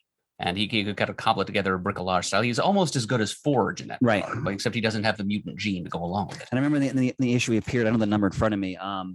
He's in his prison cell and he uses like the components from his bed and mattress to make like a rocket platform to break out of. It's great Kirby technology, and like one of the most Kirby designs you could ever Kirby. Like it's especially with the green and the blue and the bulbous orbs on his chest. Like it's so Kirby. And Mentallo is it just a telekinetic? I forgot. I don't think he had telekinesis. I might be wrong, but he was a shoe salesman named Marvin Flum. Marvin Flum. Yes. Marv Flum. That is so Lee. A name like that. But he was recruited by S.H.I.E.L.D. for their Esper division. And that's right. He, I guess, was dissatisfied with his role in the organization, and so he decided to defect. And they became partners. Yes, in those stories. Teamed up several times. I want to bring that up because there are some other sort of villains who are introduced in these stories. But again, the focus is really Hydra and AIM. So let's jump back in the history again. So Hickman's retconning. So S.H.I.E.L.D. apparently goes all the way back in some form or another to ancient Egypt. So in 2620 BC, the pharaoh Imhotep, working with Apocalypse, who of course we know stems from ancient Egypt, were part of a group called the Brotherhood of the Shield that fought off an invasion from our old alien friends, the Brood. Want to remind people who the Brood are? Oh, yes. They're a race of parasitic alien beings, intelligent. They're kind of insectoid in appearance, and their shtick is they infect they reproduce by infecting other members of other races with their embryos. And those embryos then grow inside the host body and transform it slowly into a brood body. So basically, Chris Claremont's take on aliens. Because they're heavily inspired, obviously. Visually, certainly, but they're even more terrifying. They are more terrifying. They kill or eat you. They completely rot away your humanity and possess you. Yep. And they talk too. Yes. They're sentient and they're verbal, and they travel in giant space whales called Acanti. And the whales are like they're being mind controlled. They're kind of decaying as they're being used by the Brood. The Brood are really frightening, and there's some classic X-Men stories from the 80s. I think Paul Smith drew some of them, if I remember correctly. I'm sure he did. Which really go into the Brood. And I found an image here of what that Egyptian shield essentially looks like with them fighting the Brood and what have you. It's like it's straight out of Conan. Like it's pretty great. Well done. So the Brotherhood of S.H.I.E.L.D.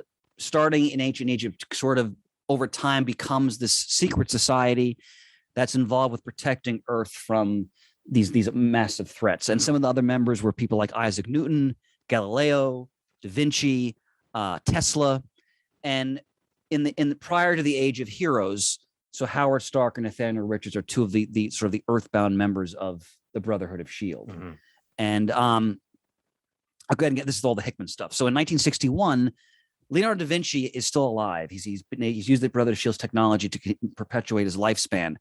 And he decides to recruit the world's leading intelligence figures from what we know as the Marvel Universe. So that involves Nick Fury, his brother Jake Fury, Dum Dum, Baron von Strucker, John Garrett, who's the unstable shield agent from the Elektra miniseries that Frank Miller did, Mhm. which is a classic from the 1980s.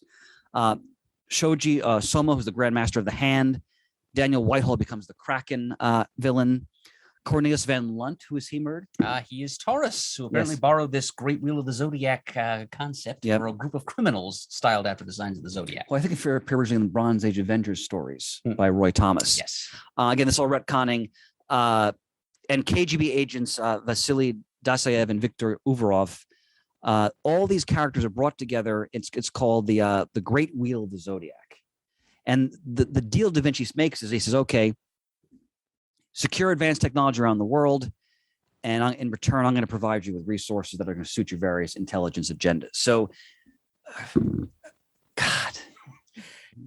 I want to make it so that every time you look, there's a new image there, whether you know it's happening or not.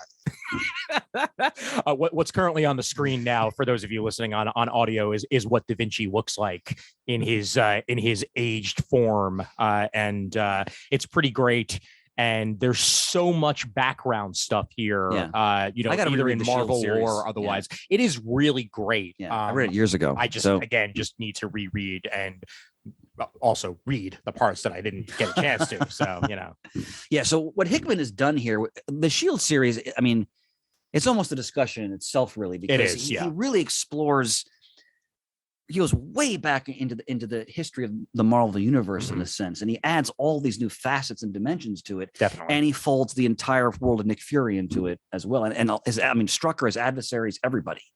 So, according to the story, the KGB agents Dasayev and Uvarov betray the wheel. It comes apart, and basically Shield, Hydra, the Zodiac, and the organization Leviathan all spring out of the will of the Zodiac, essentially. So basically Hickman creates like a founding sort of myth for many of the subversive groups in the Marvel universe. Leviathan's kind of like proto Hydra, right? Or are they separate? Because even from the name, I think feel like, Hydra. I'm trying to remember. I feel like Leviathan broke off from Hydra. Okay, got it. I think someone can correct me on that in the forums or on the Facebook page. But so let's look at each in turn. So Shield first appeared, of course, with Nick Fury, Agent of Shield, and Strange Tales 135 in 1965. Now, Shield has had multiple meanings behind the acronym. So the original one from the 60s, Supreme Headquarters, International Espionage, Law Enforcement Division. Right. And it was like that until Nick Fury versus Shield, when the organization collapsed. Then it was renamed Strategic Hazard Intervention Espionage Logistics Directorate. Yes, that's the one that I know the most. You probably grew up with. Yes. Yeah. And they changed it again to Strategic Homeland Intervention Enforcement Logistics Division. Mm-hmm. So someone spent some time trying to think these up. Is that the MCU version? Okay. I think so. That's what I thought. The last one I read is the MC. I wasn't sure about that. Okay. Kind of bled over into the comics from there. Yeah. Got it. So those are the three. Shield's acronym is morphed in these three over time. Right. So now, again, a lot of this is retro continuity. They established that Howard Stark was really one of the brainchilds of the Shield organization. The UN sponsored the group. Remember, when we look at the early Nick Fury stories, he's like reported to like a council of people who represent various world governments. With Tony instead of Howard. Right. Because it's later on. Sure. Yeah.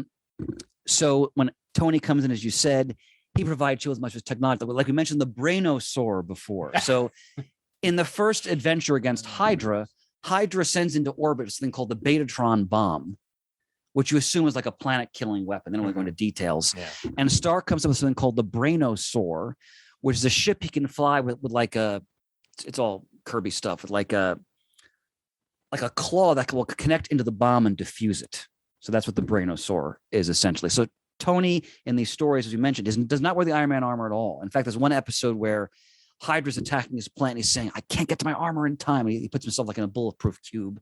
Yeah. And the Hydra agents give up because they can't get to him. But so those stories emphasize Tony as the inventor and as the man who's highly placed in geopolitics, essentially. Now, Fury becomes the executive director, and they really emphasize this in Nick Fury versus S.H.I.E.L.D. He does answer to a board. And remember in the first Avengers movie, right? There's all the screens of the shadowy apparitions. Mm-hmm. That's really from Nick Fury versus S.H.I.E.L.D., which we'll talk about in a little bit.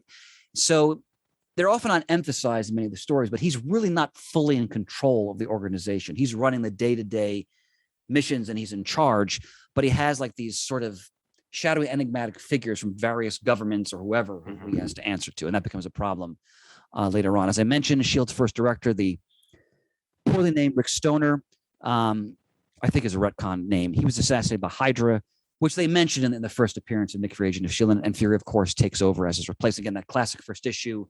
Hydra's trying to kill him. And he keeps asking myself, why is some chicken colonel like me in charge? And then, of course, the fact that he can foil all these traps proves he's the man for the job, essentially. Now, S.H.I.E.L.D. is a whole story in itself. It's been disbanded more than once. Oh, yeah. It's been involved in all kinds of corruption.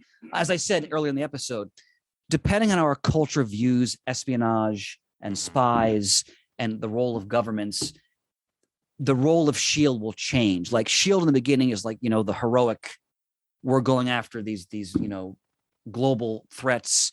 As you get in the 70s, the 80s, S.H.I.E.L.D. takes on a more nefarious, ambiguous sort of shades of gray type image. We see Nick Fury versus S.H.I.E.L.D. And other directors besides Fury have been Maria Hill, who's a more, really, when you think about a more recent character, although she's had a major role. Bendis created, if I remember correctly. I want to say so, yes. Yeah. Tony Stark was the head. Was it during Civil War? Was it Civil War? Civil War. I remember him. First, I remember him being like, if not vice president, then like Secretary of Defense. That's right. That's right. You're right. You're right. That's the position he had when New Avengers got started. Right. That's exactly. Right. Yeah. And him. He was like a head of S.H.I.E.L.D. at one point. I just can't remember. I don't remember exactly where either. Continuity that fits in. After Civil War. I think you're right. And then when S.H.I.E.L.D. morphed into Hammer, Norman Osborn, which that of course was not going to work out well. He was put in charge. Create the name Hammer. Think of the acronym after. That's the way Norman Osborn works. I am still such a fan of that. And that's when he's wearing the what's the armor? Iron Patriot. Iron Patriot. Yep. Mm-hmm. Which Iron Man movie was that in? Iron Patriot was in 2. Was it in 2? Yes. Okay. Yeah, that's when Rhodey put it on. That's right. Yep. Mm-hmm. And Daisy Johnson was apparently the director briefly. Very, very briefly. Yeah. That's post Secret Warriors, and I think Nick might have been demoted, if I remember correctly. It's possible. It might be 3. Yeah. What was it? 3? It might be Iron 3. Patriot? You mean the movies? Yeah. Oh, you know what? It was 3. Yeah. Yes, you're right. You're right. He's got to hack into the suit. Yes, you're right. Yeah. You're right, Shane. That's right. Yeah. Yep. Shane. Mm-hmm. Outstanding. And of course, the fascist version of Steve Rogers from the what the hell was that storyline? Oh, that was They'll bleed together. Empire. Secret Empire. Yeah. Mhm. So Secret Empire. Most people try to forget that. It's working apparently. Yeah, I know. Yeah. So again, Fury's had so many appearances. S.H.I.E.L.D. is everywhere in Marvel Comics. I mean, there'll be stories where maybe they just appear briefly to move some plot point along, or the S.H.I.E.L.D. agents appear for some reason. Pretty much every major Marvel title at some point, S.H.I.E.L.D. appears. Which also means that Nick has had interactions with almost every single Marvel hero in one way or another. Yeah. So again, we're doing broad strokes here, but I mean, you could, if you wanted to check, which I'm not going to do because I have a life, but if you wanted a checklist, S.H.I.E.L.D. itself, that's vast. Oh yeah. It was befitting because it shows you the scope and power of the organization, which of course in the wrong hands can go in some very dangerous directions. Absolutely. Now, I have to read the chant. Of course. Even though it's creepily fascist, which we'll get into why that's the case. Hail Hydra! Immortal Hydra! We shall never be destroyed! Cut off a limb and 2 more shall take its place. We serve none but the master, uppercase, as the world shall soon serve us. Hail Hydra! As a disclaimer, I do not subscribe to any kind of fascist ideology. Now, so Hydra first appears. Could you go to the image I sent you of the Hydra Oath. Yes, I Yeah. should have that. All right. It's Strange Tales 135. There we So are. again, Okay. Let's see. Is that the page you sent me from 135? Oh, Yeah. I see it here. Yep. There we go. so as we were talking about early in the episode, Hydra is initially, it's like this typical, like it's like Spectre from James Bond. It's like the sinister organization in the shadows, and their goal is world domination. It's pretty simple. Okay. Now, as a kid, I dug the costumes. I was always, fascinated by these subversive groups. Mhm. The many hands of Hydra, by the way, Yes. and the image that you're displaying is easily my favorite image on this yeah. page. It's very, very beautifully done. Yeah, it goes into the cult-like atmosphere of the group. Yep. Essentially. Now, so in the backstory, again, as because Hydra, like Shield, has appeared in tons of Marvel comics. Again, almost every major Marvel character has faced Hydra or one of the many factions of Hydra. I mentioned, like, Silvermane ran a faction of Hydra, which was really silly. In a Daredevil stories from the Bronze Age. So incarnations of Hydra, like the Brotherhood of Shield appropriately, have existed for millennia. Sure. In some form or another. So in the age of heroes, right, the modern version of what we know as Hydra rise from the remnants of Nazi Germany and Imperial Japan. So Hydra is basically suffused with fascist ideology. And because basically the people who fought Hydra were Nazis. So Baron Strucker, who was, a high-ranking Nazi officer, he is really the founder of the group. Going back into the research, so Strucker formed this like paramilitary force without Hitler's knowledge, loyal to him essentially, and the Red Skull was involved in this as well, kind of like a failsafe in case the Third Reich collapsed. So the movies actually came pretty close to it then. Yes, no, the Nazi origins of Hydra are all from the comics. Yeah, they were just kind of added in over time. Got it. Basically, there's a very famous X-Men issue. I want to say it's in the 160s where they do a flashback to Professor X and Magneto as younger men, and they're actually fighting Strucker in his first incarnation of Hydra. Oh wow! And there's a great moment where Magneto, Strucker has a lot of the Nazi gold, and Magneto takes it all to fund his operation. And he buries Strucker and his men alive. Essentially, of course, Strucker escapes later, but so Hydra its origins are in fascism and Nazism. So, what is Hydra's overriding goal? Economic and political supremacy on a global scale. So now think about how Hydra's portrayed in The Winter Soldier, right? So I loved how they used Hydra in that they had infiltrated everything essentially, but they're not wearing, the fun get-ups or anything like that. They're just, they're your colleague at work, they're the people running. It's Robert Redford's character was one of the leaders of Hydra essentially. So what did you guys think of how they applied Hydra in the MCU? I think they did a damn good job. Oh, it was exactly the anti-espionage group 2 Shield that I thought it should be. Absolutely. And because they were Shield in a sense, which has only made it all the more sinister. Yep. Much scarier than the Hydra of the comics, but not nearly as much fun. No, but the scene in Endgame where they do the time travel, and Steve's in the elevator and he goes, "Hail Hydra!" That was fantastic. That was fantastic. Yeah, I love it. But I loved again. Winter Soldier is my favorite MCU film, like by a mile, frankly.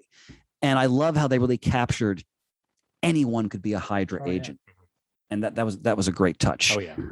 So Strucker, again, going back into the timeline, in the brief Marvel Bronze Age war comic Captain Savage. Remember that one, Murray? And his Leatherneck Raiders. Yes. Issue 4, Strucker murders like the proxy guy who the skull put in charge of Hydra, and he takes over it completely. And he really is the driving force of the organization. There it is. Yep. God, Ian, you're clutch. Bringing it up. Once I actually find it, because I have too many images open right now. Let's see. Where'd I move it to? Anyway, so it's the Fixer. Hi, Fixer. it'll be up on the screen momentarily for those of you watching the video. So in Tales of Suspense 75, Strucker forms a group called Them. Bert, anything about that? It has nothing to do with Van Morrison. No. Please tell me it's an acronym, though. It has to be T.H.E.M. It was rendered that way, but like many classic acronyms, never really expand. Of I don't course. think it wasn't. All right. So what is Them? So like in the stories involving Fury and Captain America, there's whispers of Them. And Them seems to be like this secret umbrella group that is like pulling the strings of other subversive groups. So Hydra, AIM, and the Secret Empire are all sort of under the them umbrella, essentially. But them is really just a false front for Strucker. He's using it as a way to sort of control all these different organizations. You know anything about the Secret Empire? Just what their basic gist is? Oh, I was about to ask about that actually, because I never really knew that the Secret Empire had a connection to Hydra. Did that spin out of the Secret Empire crossover, perhaps? I'm not sure about that, but when I reread some of the old Silver Age stories, and they do establish that all these groups were connected to them. To them, THEM, like the group. So yeah, I mean, the Secret Empire, when you think of the classic Cap stories of the Bronze Age, where they were like the descendants of British Tories who want to return. They wore the hoods with the numbers, right? And their leader was really Richard Nixon. Yeah. So yeah, I mean, it's a smaller image, but that's from the Cap stories. Yeah, from the Cap story here. Yeah. Yep. I'm gonna kiss you on the cheek later, man. Now I'm blushing. So when Hydra first appears, they have a subterranean headquarters. They use a corporate headquarters, like there's an actual company. I think it's called like Imperial Industries or something like that, as like a facade. And Lee has fun with who's called Imperial Hydra. What's the Supreme Hydra? Is the Imperial Hydra, and he gives you different. You think it's like this ruthless, rapacious head of this corporate board.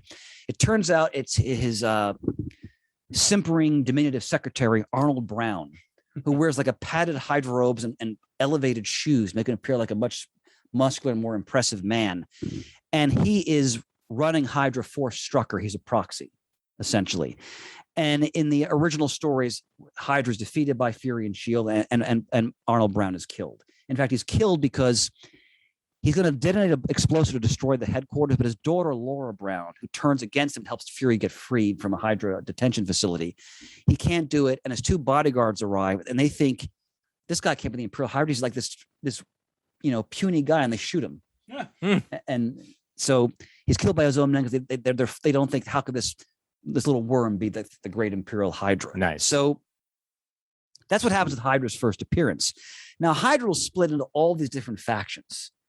So when you read different stories of Hydra, right?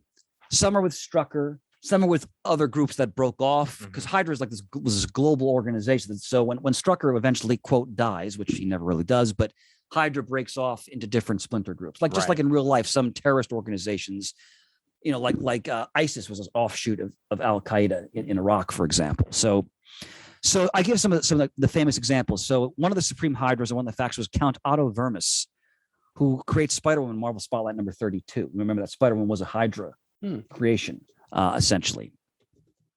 The classic Steranko Captain America stories, issues 110 to 111 and 113, which are some of the classic Steranko art of the late Silver Age. You guys have probably seen these stories, whether you realize them or not. He introduces Madame Hydra, who later becomes the Viper. The Viper, right? And Madame Hydra wipe the windows. Thank you. Window Viper? I knew one of us was going to, so well done. Well done. Magnificent. I am the Viper, and I'm coming on Tuesday.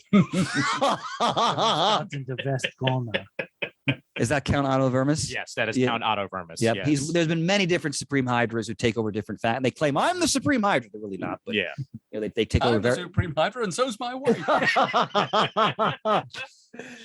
So Madame Hydra in the classic Steranko Cap stories, with the art is stunning in them. She takes control of like the New York faction of Hydra, essentially.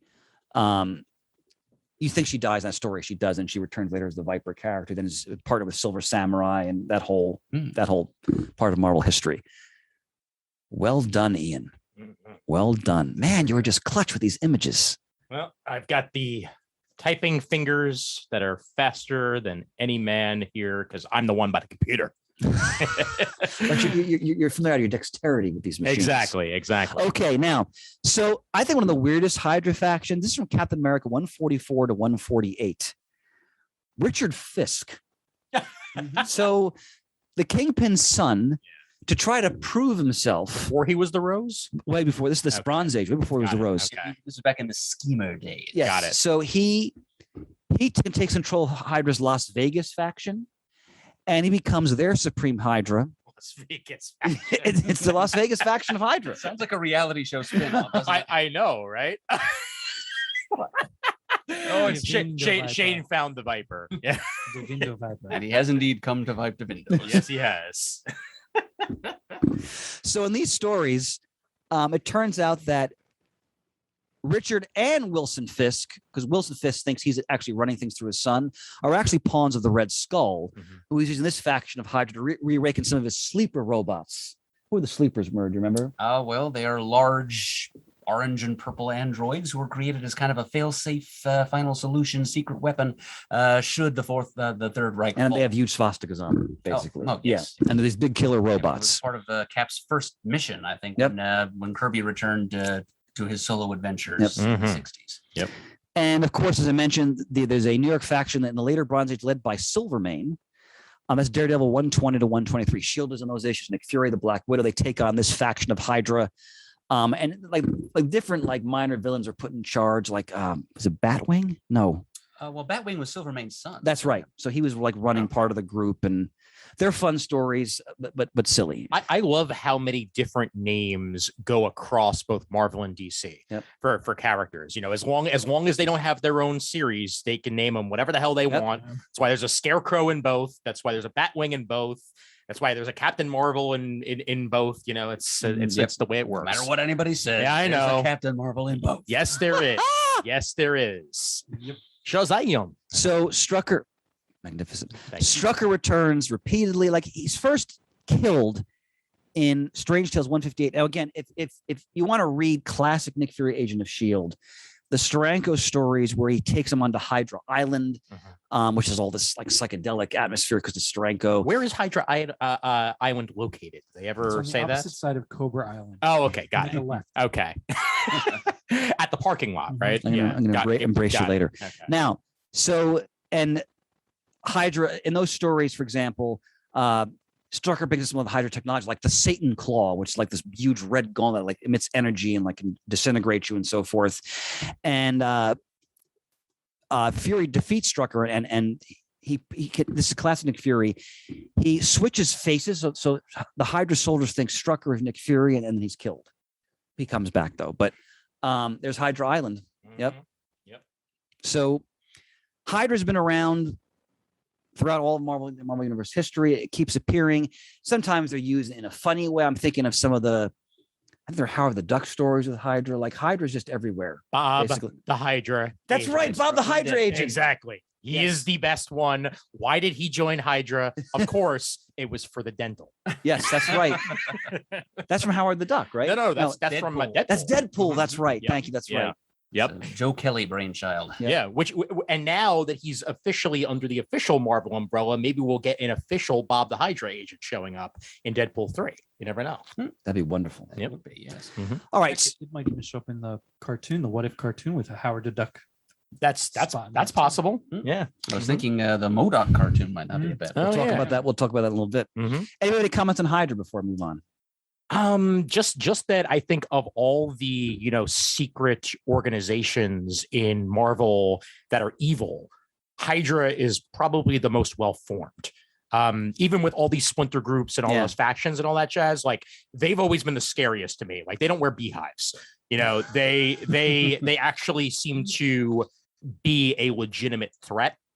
And I've always thought that about Hydra in its many different forms and many different factions. Well, I mean, some of the weaponry, like in the Steranko stories, the Strucker, he's created something called the Death Spores, which are basically going to seed the earth with biological agents to kill everybody. Like Hydra, when you strip away some of the goofier aspects, I mean, it's basically a death cult that is rooted in fascism. So it is very frightening. Oh, absolutely. Yeah. And when you think about the way they interpret, like you said, when they interpret Hydra in the MCU, and when you think about their overall global plan was horrifying. Like, remember when they're going to, in Winter Soldier, they're going to shoot missiles at all those different people, like Tony Stark's on the screen. They're going to wipe out anybody who can challenge their supremacy, essentially. Now let's talk about the beehives. Oh, yeah. In fact, not only will we talk about the beehives, but I found an image of original art that I found online that I'm going to go ahead and put here on the screen for everybody of Kirby AIM. Kirby AIM. Yeah. Now, classic beehive here, and also classic Captain America face. Yep. Because that's Kirby Sure to is. his core right there. But they've never been frightening. I'm sorry. So, advanced idea mechanics. So they first appear as them. You see the AIM agents, but they're called them in Strange Tales 142, 1966. Yeah. So in the Nick Fury storyline. Actually, I'm sorry. They're mentioned as them. They first are shown as them in Tales Suspense 78 with Captain America, same year. And then introduced as AIM. This gets confusing. As Strange Tales 146. It's all in the same year. So they move from them to now they're given their own name, which is Advanced Idea Mechanics. Were they AIM first and then Advanced Idea Mechanics came second, or were they immediately Advanced Idea Mechanics? I think I think in this case, AIM and Advanced Idea Mechanics were introduced at the same time. I believe so. Okay. You know anything about that? Or? I think that's correct. Yeah. Okay. So AIM's original purpose, if you go back in the history, was conceived by Strucker to make weaponry for Hydra. So AIM originally was supposed to be like a subsidiary of Hydra. Yep, they're the R&D division. Exactly. Well put. AIM, a Hydra company. Yeah. Love it. So beekeepers. Yes. but they basically break away and form their own group. And so what is AIM? AIM is basically a cabal of brilliant scientists and their minions. And I don't think AIM really has like a political ideology. They're really about developing advanced weaponry that they're going to sell to subversives, radicals, seeking profit. Well, at first, I think their goals were pretty similar to what Hydra's had been. You know, they're thinking, yeah, let's try to take over the world. But That's it's true. not That's really true. About the work for them. Yeah. Well put, nerd. Well put. And eventually, in the Mark Grunwald days, Yeah. on his run, They're very on corporate. both Yeah. Captain America and Quasar, he finally said, "Oh, you know what? AIM is going to realize we're not very good at this take over the world shtick. We'll leave that to Hydra. Yeah. We're just going to we're going to corporatize. We're going to do an IPO, and we're going to offer our services to provide high tech weaponry and things to criminals and criminal organizations." Nice. I was just going to bring that up too. Shane is showing around a picture of Brian Deemer in his AIM Buckethead Halloween costume. Nice. He's made himself, of course, and Shane in his Red Robin outfit. Excellent. Yum. So You can't say that. It's impossible. It really is. It's a reflex. Yeah, you almost get, hey, Batman. Yes, Red Robin. Yum. I love these men. Now, so AIM is usually led by a figure called the Scientist Supreme. And I think there have been different Scientist Supremes. Yeah. And as Merge said, and he's absolutely correct, initially AIM was like this, the garden variety. Okay, we want to take over the world, global domination. But then as years passed with the Grunwald respect, and I remember that was in the Captain America stories, AIM realized we're gonna become like a corporation, and we're gonna sell our technology to governments, subversives, so forth and so on. But they still supervillains and supervillains, and they still wore their outfits though. Of course they did. Of course they did, because they're just such wonderful outfits that you want to wear all the time. You gotta love that design, though. Come on. No, I love the design. It's just bees are not everywhere. I agree with Ian. I never found them very threatening because I always thought they were beekeepers. Yeah, exactly. And just as a point of aesthetics, the uniforms are usually yellow, but in some Captain America stories, I think drawn by Gene Cole, they'd appear almost like white and purple. So there've been different color tones sometimes. For a while, there were blue Bucketheads. That's right. That was during the days when MODOK had mentally subjugated much of the organization. I think it was those who remained free of him had to splinter off and adopt new uniforms to differentiate themselves. Interesting. We'll get to MODOK in a moment. Now, so in its first formal appearance, AIM tried to basically discredit Fury and undermine his authority as the head of S.H.I.E.L.D. And they were being led by a guy named Count Bornag Royale, kind of like a garden variety, I'm picturing a monocle. Yeah. Exactly. Yeah, like I'm picturing in France they call it a Count Bornag Royale with cheese. Oh my God. You know, when I got up this morning, I was really anticipating our ride out, which was wonderful. Oh yeah. But even more so, I was anticipating these moments. Yes. When you think this is an open mic night. And I'm really enjoying it. Damn. It's always an open mic night. When I have an open mic, I will take it. So Royale, I'm thinking about Pulp Fiction now, you SOB. So he first appears in Strange Tales 146. He seemingly killed an explosion at Strange Tales 149. one of the key elements of AIM is their relationship to the cosmic cube. You want to go in a little bit, like what their role is with that, essentially? Yes. They are the first group of human scientists, well, earthbound human scientists, to stumble on the cosmic cube. Other races They didn't create it, of course. No. Well, yeah, they didn't invent the concept, but they stumbled onto a kind of cosmic energy which could manipulate reality, and they developed this sort of roughly cubical containment device or field that when filled with that energy, basically would give whoever holds said containment device the ability to warp reality to his or her wishes. And that's one of the infinity gems. Yeah. Right? Is that one of the infinity gems, the energy itself? It's probably connected to the infinity gems. It's probably the same like elemental force. So certainly in the movies it is. Yeah. Just in the comics, not. So they discovered the energy and they created the yes, they structure that they create the cube. And as I said, they're not the only, but they're the first humans to stumble on this. The Skrulls created their own cosmic cube at another point in time. So there've been a few. And there've been classic Silver Age stories. The famous cover of the Red Skull holding the cube aloft. Yeah. Oh, and how about that Dave Wachter image that he drew for us? Beautiful. Several super shows ago. Yep. Mm-hmm. So, as Murd said, the cosmic cube, if you control it, you control reality. Mm-hmm. It's almost as good as the infinity gems. Not quite. And there was that story where doesn't the cube become a little girl? Yes. Yeah, exactly. Her name was that's recent. That is more recent. Yeah, we're talking late 80s, I think, when that happened. Mm-hmm. But the story where Captain America, where they get the fascist Captain America to take over Hydra. Yeah. Isn't that connected to? Oh, okay. We're talking about a different cosmic cube. Yeah. I'm thinking back to cosmic cubes. They're kind of embryonic cosmic beings.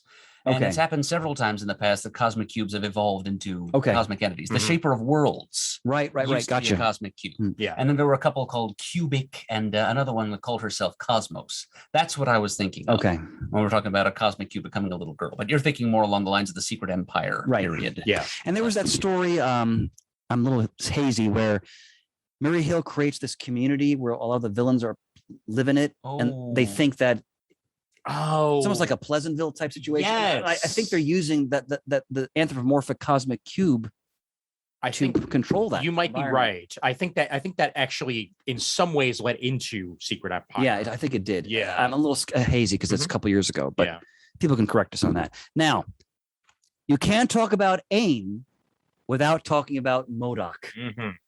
Please go to that image, sir. Oh, yeah. Murd, what does it stand for? Mental organism designed only for killing. But I can't think of it without thinking of one of Mike Norton's pet pugs, which he named MODOK, which was, I think, mutt organism designed only for kibble. So MODOK first appears in Tales of Suspense 93, Pure Kirby. You want to give a little bit of background on who MODOK was and is? Yep, he was just a rank and file schlub AIM technician. Right. A little bit on the ball, but not too much. Who was duped by, I think I'm kind of quoting what you already have written here, Chris, but it's the scientist supreme at that time was a man named Lyle Getz, and he chose Tarleton almost at random. George Tarleton, yep. Yes, but George Tarleton was his real name. He was born in Erie, Pennsylvania. That's all Pennsylvanians in the room. Let's all be proud of that. So he was subjected to these chemical treatments that transformed him into a massive craniumed, hyper-intelligent, psionically empowered being that had to ride on a little hover chair thing to get around. Tiny arms and legs, gigantic freaking head. He was designed to be a control mechanism for the cosmic cube. Right, to study the cube, yep. But as you wrote in your notes here, alas, superior intellect breeds superior ambition. Yep. Because MODOK used his mental abilities to take over AIM and basically become its unquestioned overlord, holding AIM for quite some time. Yes. And the original design for him is so much more Kirby than the one that was adopted, later on in MODOK's existence. This one he looks much more, I'd say, he looks more human in his initial design than he does today. Today, he just kind of looks like a giant head with tiny limbs. This just looks like a guy who with a giant head, but the rest of his body is still like normally proportioned for the most part. I think you have a valid point. Now, Murray, want to explain the significance of the pulsing light on his head there? I would, but I can't. Oh, okay. That's he emits force beams from that. yes. His mental power. Mhm. Yeah, his psionic beam. Yeah. Or what have you. Yeah. So Currently, there is a Marvel Legends character, a toy by Hasbro of MODOK. It is huge. It is $50. Oh my God. It comes with multiple faces that you can put on him. And coming soon in the fall for, I believe it's PulseCon, is a MODOK World Domination Tour version, which kind of looks like You can dress him up like Elvis. Head. And it comes with Oh, character. God, I love it. Was he a Build-A-Figure at any point? Yes, he was. He was, Yeah. but that was for I believe the Toy Biz line Okay. versus the current Hasbro line. Is this the same one, That's the Shane? same one. Okay, So yeah. that's Let me bring it up here. The PulseCon exclusive that's coming in the fall, but the regular version is found. I think it's a Target right now. are you going to purchase it, honey? I love the fact No, that they made the Captain figure Yes. makes me so happy because he really hasn't shown up that much outside of his initial appearances. You know, when Warren Ellis created the character. Next Wave, For Agents Next of Wave. Heat. Yep. But he's still one of my favorites because his name is the Captain because he tried every other type of Captain name and they were all taken. So He settled on Captain, but exactly. couldn't get by the CCA with that, so we went with the Captain. Yeah, but as you can see here with this later design, partially because of the floating chair that he's in, he looks a lot more hyper deformed today than I feel like he did in Kirby's initial design. There's my first experience with MODOK was the Grunwald period of Captain America, when the Serpent Society attacks. Assassinated Yeah, him, they basically assassinate. And I remember it was kind of grotesque. They're kind of like stabbing into his face, basically. And he's like prostrate in the chair, his arms flailing. It's actually creepy. But what do we think of MODOK?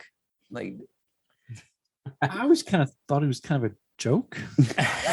in his early appearances, he's totally serious Yeah. and very dangerous, actually. He's a very memorable visual. Yeah. But the jokiness to which Shane makes that Shane mentions is real. I think a lot of the writers didn't take him as seriously as Kirby did. Yeah. Yeah, And I think that probably explains the change in his bodily proportions too, Ian. that's a good the point. tiny arms and legs make him look funnier. Yes, definitely. Well, That picture you have in the background there. Go back to that Mhm. second level on the right there, the box. Second level on the this. That's the Oh. current toy. Oh wow. That's Okay. Yeah. More mass market. Yeah. Let me bring that up. That is frightening, honestly, and I love it for what it is. It's a great artwork on it. Yeah. Yeah, absolutely. so has anyone watched the new show yet? No, I Not keep yet. forgetting It's on. Okay, so Yeah. it's on Hulu. Before this episode, I wanted to see at least. So I watched the first one last night. So Patton Oswalt is MODOK. Yeah. That should tell you something Yeah. right Oh, there. sure. Yes, his But- geek credentials are strong, and I'm glad that he got this Yeah, particular part. so I'm not going to really spoil, but it starts with him. It's him, and he's got AIM soldiers with him. They're attacking the city Mhm. on like sky sleds and stuff. Yeah. It's like claymation type animation, Mhm. and Iron Man appears. I'll stop there. I think the Robot Chicken guys were Oh, partially yeah, involved right. with this. Well, Seth animation. Green's name is in the Machine. credits. Okay. There you So, go. Yeah. but it's really funny. So, like when you think of like MODOK as like a cartoonish, amusing character, like you're saying, that's what they go for in the show. Mhm. Yeah, because Um, he's got kids, right? He's like He's got a step-down wife. He's dad. got kids, and it is adult. Wait, is the wife Modam? No, wife's a normal Oh, woman. Okay. All Yeah. right. Got it. But it's adult, like the humor, the language. It's really graphic. They have a great time with the beekeepers. Nice. Like, like for example, one of the beekeepers is his chief financial officer, his accountant, and he wears like the brim, like sun type hat over like the beekeeper helmet. There's one moment where when AIM agent is trying to get MODOK coffee, and MODOK gets angry and like shoots his arm off with like a laser blast. And the guy's like, "Oh, I gotta save my arm!" So like, he puts the arm in the freezer to keep it cold. And so like, goes to MODOK. "Can you put my arm back on, please, sir?" And, like, they have a great time with the AIM agents in this show. At one point, isn't MODOK kind of good helping something? Wasn't it Secret Avengers? Something he was helping out? I don't know if it was Secret Avengers, but he has had moments of being good over the years. but it's never really lasted. No. Which I feel like almost every villain in the Marvel universe has had at least one turn of being somewhat good, if they're not already a Nazi. The Red Skull's never been good. Exactly. Although I will say also one of the many things that MODOK has to his credit is that he has been a fighting game character, because he was included in Ultimate Marvel vs. Capcom 3 as a playable character, and he's actually pretty good in the game. I never expected to see MODOK in a fighting game, and yet they proved me wrong. So go figure. Well, if you have, like me, a warped sixth sense of humor, and you also know the history, definitely check out the show. I'm going to watch the rest of it. The first episode I thought was hilarious. The basic premise is that a Google type company is going to buy out AIM because MODOK has run AIM into the ground financially. So that's the premise. Yeah. And where is it streaming? Hulu. Okay. This was the general design of the Marvel vs. Capcom version of MODOK, by the way. Very, very on model, very on point. Yep. And yes, he flew the entire time. So superb. That's the best. Another major invention of AIM is the super adaptoid. Murd? Yes, an android with a fairly advanced human intelligence programming. It's able to mimic the superhuman abilities of anyone. And to some extent, their appearance, too. Because I remember the original design. But by the time I started reading comics in the early 90s, the super adaptoid design had become much more generic looking. It was just like kind of like a T-2000. Right, exactly. Silvery metal look. But in his first I love the original design. He's green, and he's this bizarre aggregate of all kinds of different characters' costumes. You can see Captain America there around the midriff. I guess Yellow Jacket? Is that, or the Beetle? Get some Hawkeye in there, definitely. That's what I was thinking. Hawkeye. Yeah. Hawkeye. I would certainly say it's probably Yellow Jacket by the wings. I've seen tons of different versions of him. I mean, he's basically Marvel's Amazo when you think about it. Yes. In aggregate that way, which means he can show up whatever way they want him to. And he first appears in Tales of Suspense 82, and his Murd said he can mimic up, according to Marvel Wiki, up to 8 individuals at once, their appearance, their powers, their equipment, anyone he's in proximity to. And the super adaptoid is in the MODOK cartoon as well. Oh, nice. And they have fun with him also. Good, I'm glad. So another key moment for AIM, RetroCon 3 Murd and I have talked about this before, AIM inadvertently creates the Man Thing. Right. Yeah. And that it is a retcon too. I've read like Man Thing's first appearance from Savage Tales #1 back in 1971, and his wife Ellen, whose surname is Brandt, as J.M. DeMatteis eventually reveals in the 90s. She betrays him, Ted Sallis, because he's in the Everglades trying to work on in his little lab in that hut. Yeah, he's trying to work up a chemical formula, which we eventually learn is supposed to be a recreation of the super soldier serum. Super soldier serum, right? And Ellen betrays him. In that story, she's just kind of working for some shadowy foreign power. Right. But eventually, we learn that she's with AIM. Yep. And they're trying to get their hands on the serum. I don't know if this is from the same story, but I just found AIM with a cosmic cube, Man Thing with a cosmic cube. Well, I think that might be Marvel 2-in-1 #1. That could be. Remember, the Man Thing is also the guardian of the Nexus of Realities. Yes. So he definitely has a cosmic aspect to that character. Yeah. Just in general, it's like, because we were literally just talking about the cosmic cube. I love that this synergy just occurred. So well done, sir. But again, it just shows like Hydra AIM as either in publishing or retro continuity is all over the Marvel universe as well. Like Hydra, AIM has produced various splinter groups. We had Advanced Ideas in Destruction. Robert DaCosta of the New Mutants, Sunspot, he used his wealth to create a benevolent version of AIM called Avengers Idea Mechanics. Super fun series, by the way. Yeah, that became the group Rescue. Yep.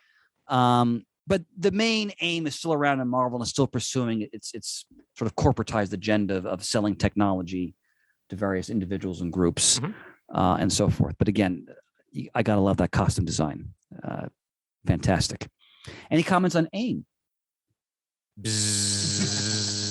That's really all I can say. Like just bee noises. That's really all I need. We have a 2-hour ride home. Oh yeah, you're gonna love me. Great, I'm looking forward to it. All right, now I want to talk a little bit about Fury's extensive supporting cast. So Timothy Dum Dum Dugan, his oldest comrade in arms and friend. He first appears in Sergeant Fury 1. As I noted, Original Sin revealed that Dugan had actually died in the 60s and a grief-stricken Fury using shield technology transfers consciousness to an LMD. I wonder if they talked about that in the movies, because it's basically what Nick did for Coulson That's true. in Yeah. some ways. Yeah, that's a good point, Shane. Gabe Jones, again, he's in Sergeant Fury 1. He becomes a SHIELD agent. And Ian, you mentioned this before. He's one of the many older characters who's killed in Secret Warriors. Yes. He dies in Secret Warriors 19. Okay. So, and there's going to be more of that. A character that more Americans are becoming familiar with right now is the Contessa Valentina Allegra de la Fontaine. Mm-hmm. Yep. And here is a very, very famous image from this is from Steranko's run, correct? Yes. Yeah. And that's the non-censored image. Yes, indeed. Yes. Because I've seen the I've seen other versions that are a bit skimpier. Yes. Well, in the published version, they blacked out her buttocks. Got it. Yeah. Okay. So she first appeared in Strange Tales 159. She's introduced by Steranko. The idea was to introduce a female character who could like go toe to toe with Fury as an equal and become a lover. Again, she's European jet set, highly sophisticated. Of course, they're not using her in the MCU as played by Julia Louis-Dreyfus. Julia Louis-Dreyfus. So it'll be interesting to see how we've only gotten glimpses so far, but how they're going to use her Oh, sure. going forward. In fact, let me read a quote from Steranko. I was just going to do that even if you were. There you go. Go Fantastic. for it. Murder, I'd rather you read it. Okay. This is a quote was provided by Chris. Yes. This is from earlier in his notes. It's from Steranko himself. When I took S.H.I.E.L.D. on, Fury was simply an older version of his wartime persona. Rumpled, cigar chomping, unshaven. I cleaned him up, gave him the kinky black leather zip suit, rippling with clips, buttons, cartridge belts, and the shoulder holster so he could compete visually with Marvel superheroes.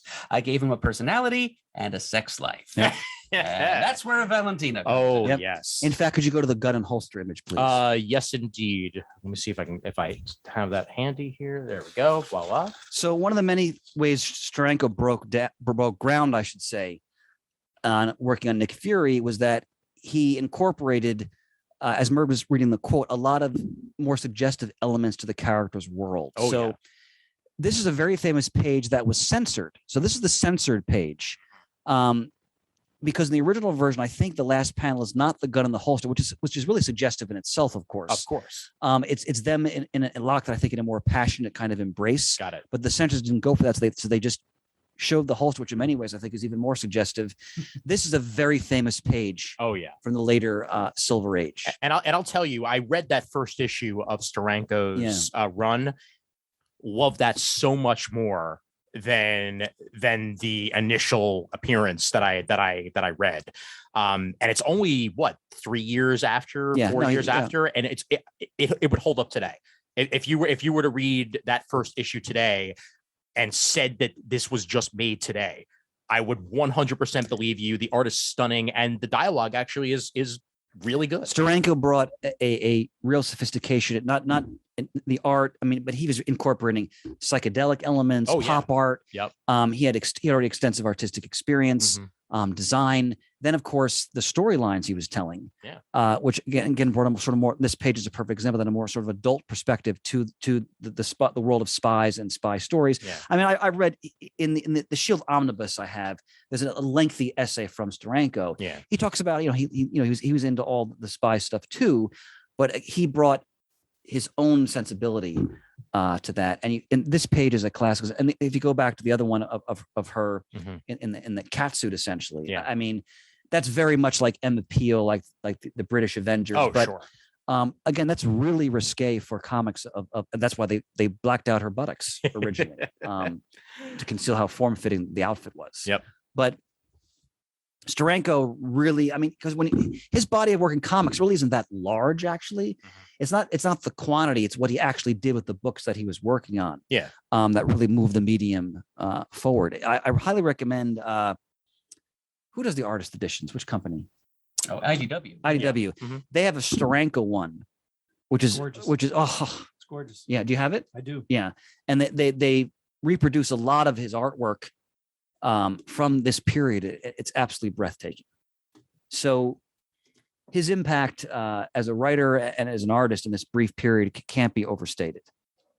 Yep. Having said that, he was a total jerk to our founder, Brian Deemer. When Brian asked him to come to one of our super shows, And in general, he can be a bit much online. Let's just put it that way. Does he have an online presence? He does at times. Oh my God, I love that. That's the cover of the comic that I got. That's a classic That's cover. stunning. That's comics. Yeah. Let me see if I can find that actual wraparound.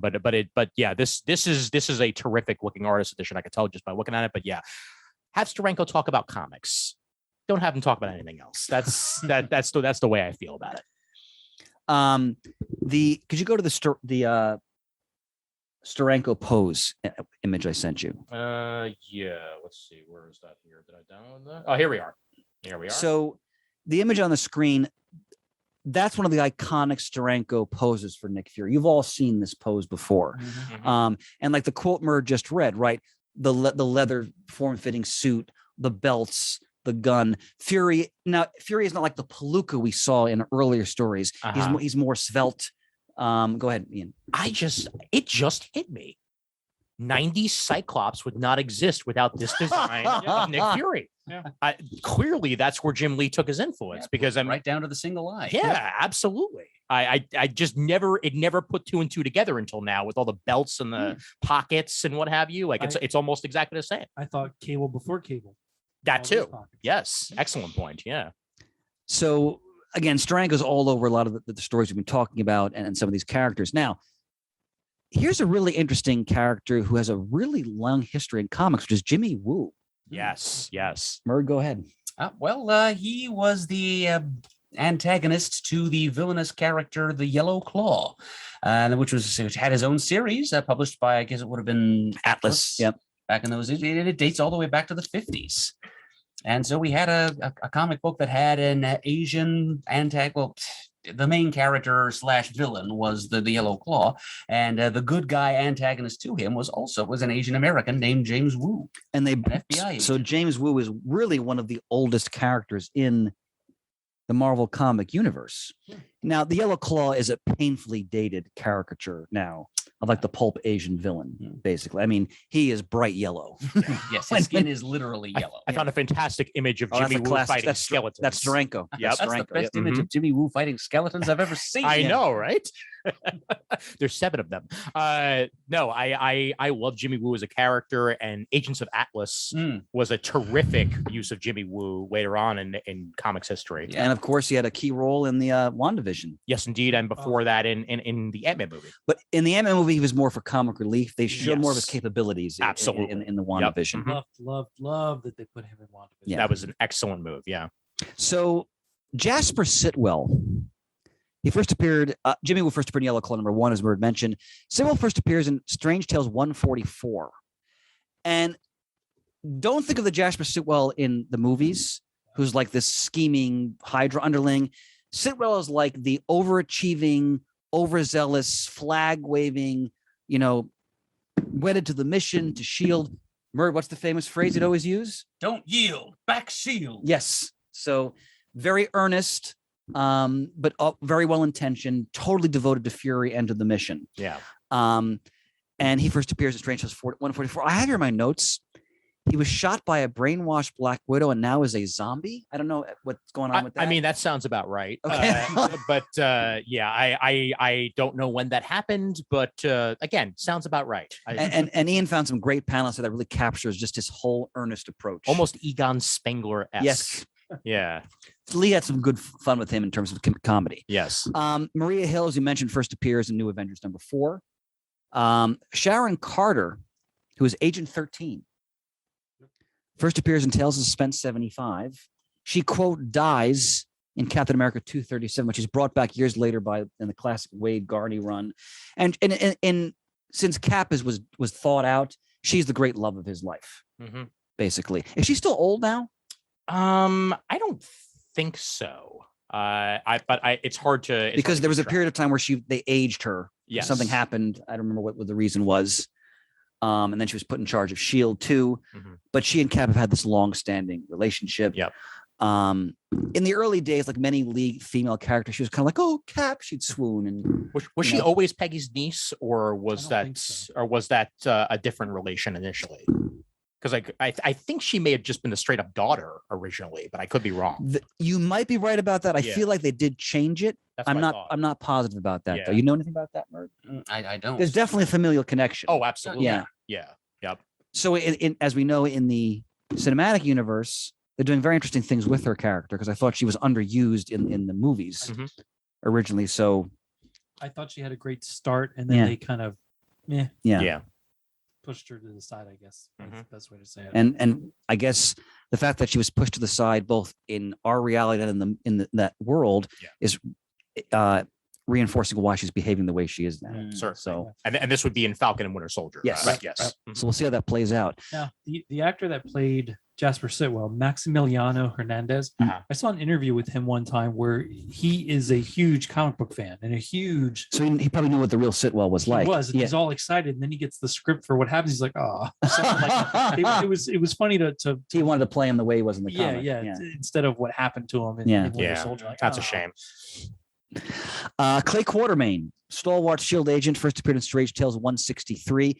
He's always got the huge grin, Yes. right? He's like this daring do, He's a Texan. I'm pretty yeah, sure. almost like a classic like pulp type character.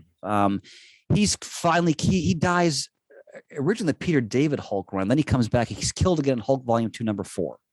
So And I'm sure he'll be back again at some point. yes, To be killed a third time. yeah. Exactly. Sidney the Gaffer Levine, he's like the Q of Shield, Right. basically. He's the tech wizard. He first appears in Strange Tales 159. He appears in a ton of different Has stories. he been in the movies at all? No, he since? has not. Okay. No, Yeah. I don't believe so. I Yeah. don't think so. Laura Brown was the daughter of the first Imperial Hydra, Arnold Brown, who turns against Hydra.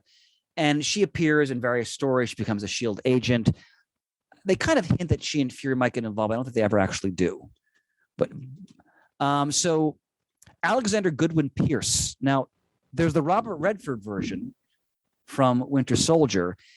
In Nick Fury versus SHIELD, which is a story I love, he's almost like a Sitwell type character. He's like a deep cover sleeper agent who because Fury's on the run from SHIELD, and he goes to this guy to get help, and Fury kind of regrooms him into like a more lethal SHIELD agent, essentially. But he's very earnest, Colonel Fury, so forth and so on. I'm not sure if he's still around, actually.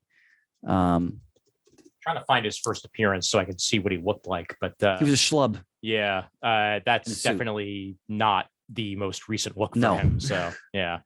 Well, so it goes. So Fury in his many adventures has had at least 2 children. You have Michael Fury, who first appeared in Marvel graphic novel number 50, and he died in Secret Wars 24. Honestly, I don't know anything about this character. Do you guys know anything about Michael Fury? I didn't know that he I existed. just- I yeah, did not he was either. Yeah. And of course, there's Nick Fury Jr., Yes. who Yes. first appears in Battle Scars number 1. Yep. And essentially is Samuel L. Yes. L. Fury Yes. for the main Marvel universe. Yes. As I'm sure you'll mention the ultimate version later on Yes. in one form or another. Essentially, it was just a way to kind of like combine the version that everyone knew from the movies Of course. with this white guy that everybody was like, "Who's that?" Yep. Because no one's read comics, so that's- Exactly. Yeah. Alas.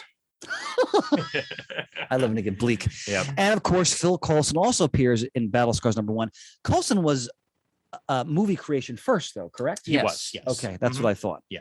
So, any comments on any of Fury's extensive supporting cast? I'm just kind of breezing through some of the.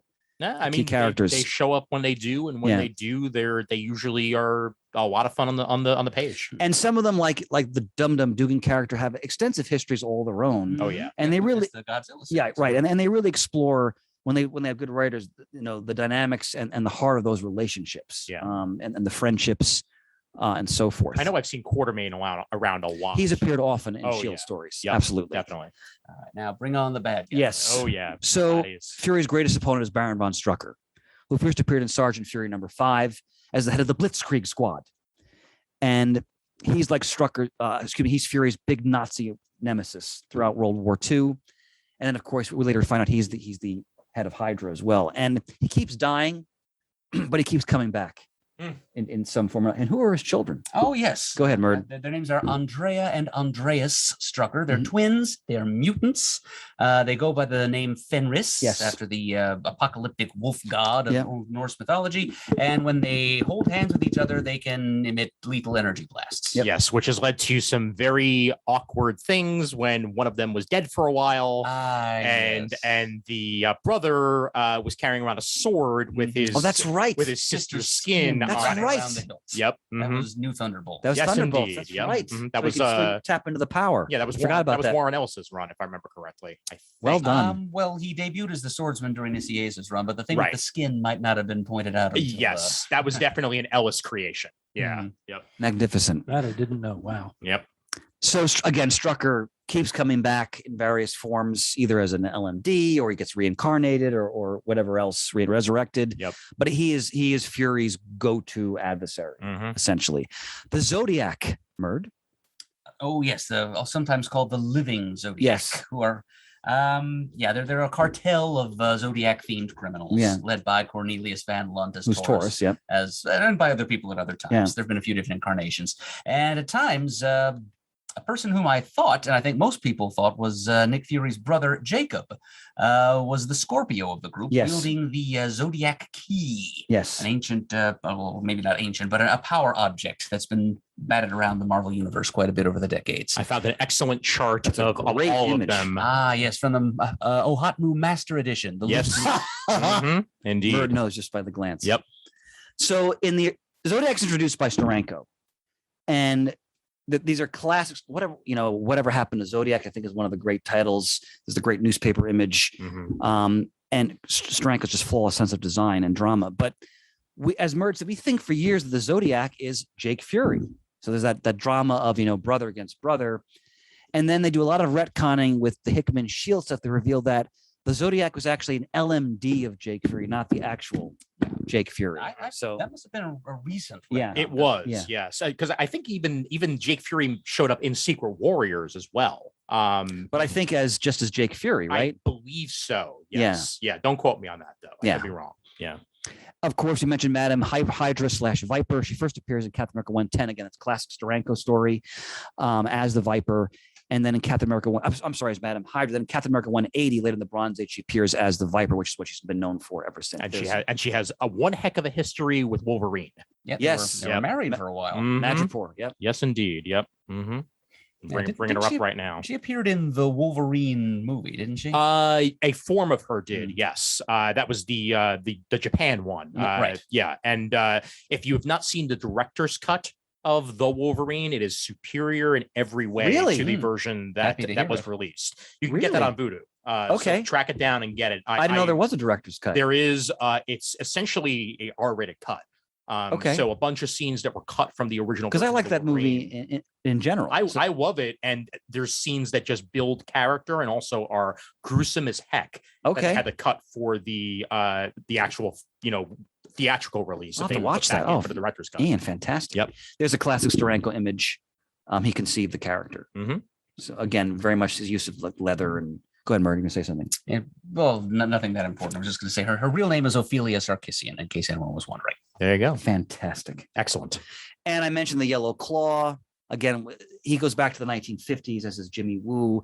A character they would not make today. Like very stereotypical Oh yeah. Asian pulp villain. Yes. In the aforementioned Agents of Atlas series by Jeff Parker, which also had Jimmy Woo, he tried to redeem the Yellow Claw a little bit. How so? By revealing he was never really human. He was a dragon who assumed human form. Ah, That fantastic. just happened to resemble a horrific Asian stereotype. Yeah. Although DC Comics and Egg Foo, it's a long story. For another spotlight. Yes, indeed. So he did try to show the Yellow Claw was part of all this history. That he just kind of changed his origins essentially. Yeah. Okay. Just to justify the fact that he had bright yellow skin. Yep. That's the classic 1950s. Yep. Yellow Claw. Bringing up an And that's image probably here of- Jimmy Woo in the foreground. I'm It is guessing. indeed. Yep. Yeah. Yep. The classic image here of Yellow Claw. And there are Steranko stories where he's fighting Yellow Claw. In fact, Steranko had this one. He does like a 4-page spread. Oh wow.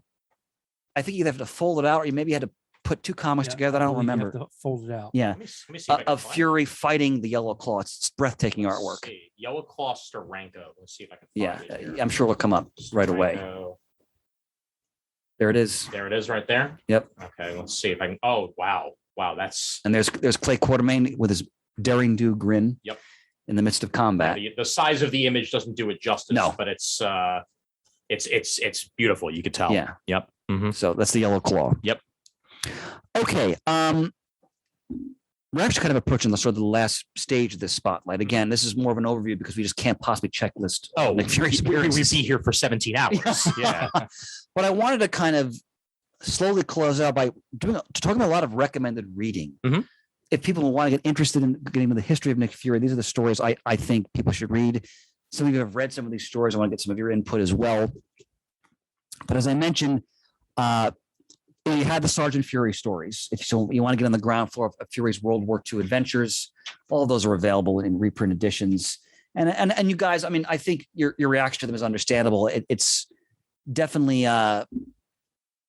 well, again, you saw them as kind of kitschy in a way, or kitschy is definitely the way to put it. Yeah. I think that Stan is not the most grounded individual with his dialogue, and when it comes to war, you need to be grounded in some ways, because war's a hell of a thing, and if that's just not your style, then you're going to write it bombastic. And I think that's very much what he was doing. And it's incredibly over the top. It's a great point. And because again, it's a Marvel Silver Age comic version of a war comic. Yeah, which is what why, he was setting out to do. There's absolutely no problem with it. Yeah. It's just it's not what you would expect if you're going in to expect something like Sergeant Rock. No, that's not absolutely not. Yeah, absolutely not. Go ahead, Murray. You want to say something? No. And so some things I'd mentioned, FF21. If you want to see Fury like entering the heroic age, this is when he teams up with the Fantastic Four. As you mentioned, the hate monger. There he is. And it's a gun, Murd. It's a gun. Yep. It is a ray gun. Yes. Yep. Mm-hmm. And even though they have him Sergeant Fury just to sell the book, in the comic, he's wearing a suit because he's a CIA agent. Of course. Basically. Strange Tales 151 to 168 is the Steranko period on that book. Mm-hmm. So basically, I'm going to read the quote. This is Steranko talking about how he got hired. He's talking about meeting Stan Lee. We hit it off like we've known each other for decades. Stan was equal parts charmer, actor, editor, and showman. He shuffled through my pages and said the work was crude, that it's something he liked. I asked what it was. Raw energy, he answered, and pointed to a rack on the wall that held all the month's comics. Pick any one you like. So Steranko picked S.H.I.E.L.D. Now, if you read the Roy Thomas essay, which is in the omnibus, he basically said Steranko came to the office, and Thomas was thinking, well, I'm kind of just shush this guy off because he's someone trying to find work. But he looked at the art and he went, and he said, Stan needs to see this work. And it was sent into Stanley's office. And Steranko, you can't imagine people getting jobs like this today. Like it just can't. Yeah. No. In fact, I'll share a silly story. When I was in my early 20s and very naive, my dear old friend Randy, who opened the first Wild Pick with me, we went into the city, went to the Marvel Comics office, wherever it was at that time, with like scripts we'd written. We did like outlines. We went up into the office to try to get someone to look at them. We were turned away. I could never guess why.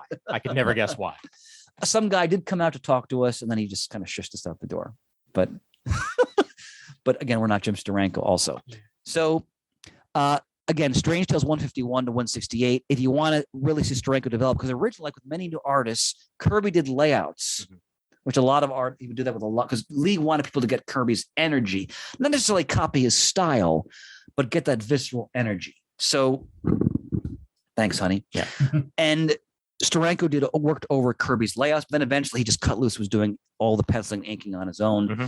Some of the images Ian's put on the screen, you see the fruits of that labor. Yeah. I mean, this work, you can imagine being in the Marvel office when these pages came in. Oh, I mean, sure. jaws must have been dropping. Amazing.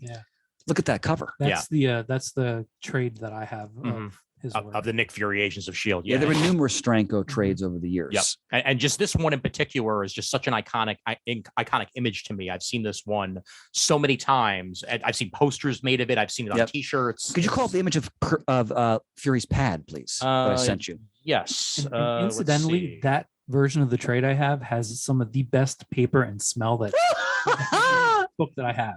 Well done, yes, yes. An excellent choice of an image here, especially for what we notice in the background. Yep. So it's Kirby's pad, swinging pad, I'd say. Late 60s. I love the image of the gladiator statue with the woman in distress at the bottom. Yep. Look at the spiral. Look at the sense of design here. And then Steranko a la Kirby is using a photo collage of the New York skyline in the window. Beautiful. So, I mean, I'm trying to think of being a reader in this time and getting these books.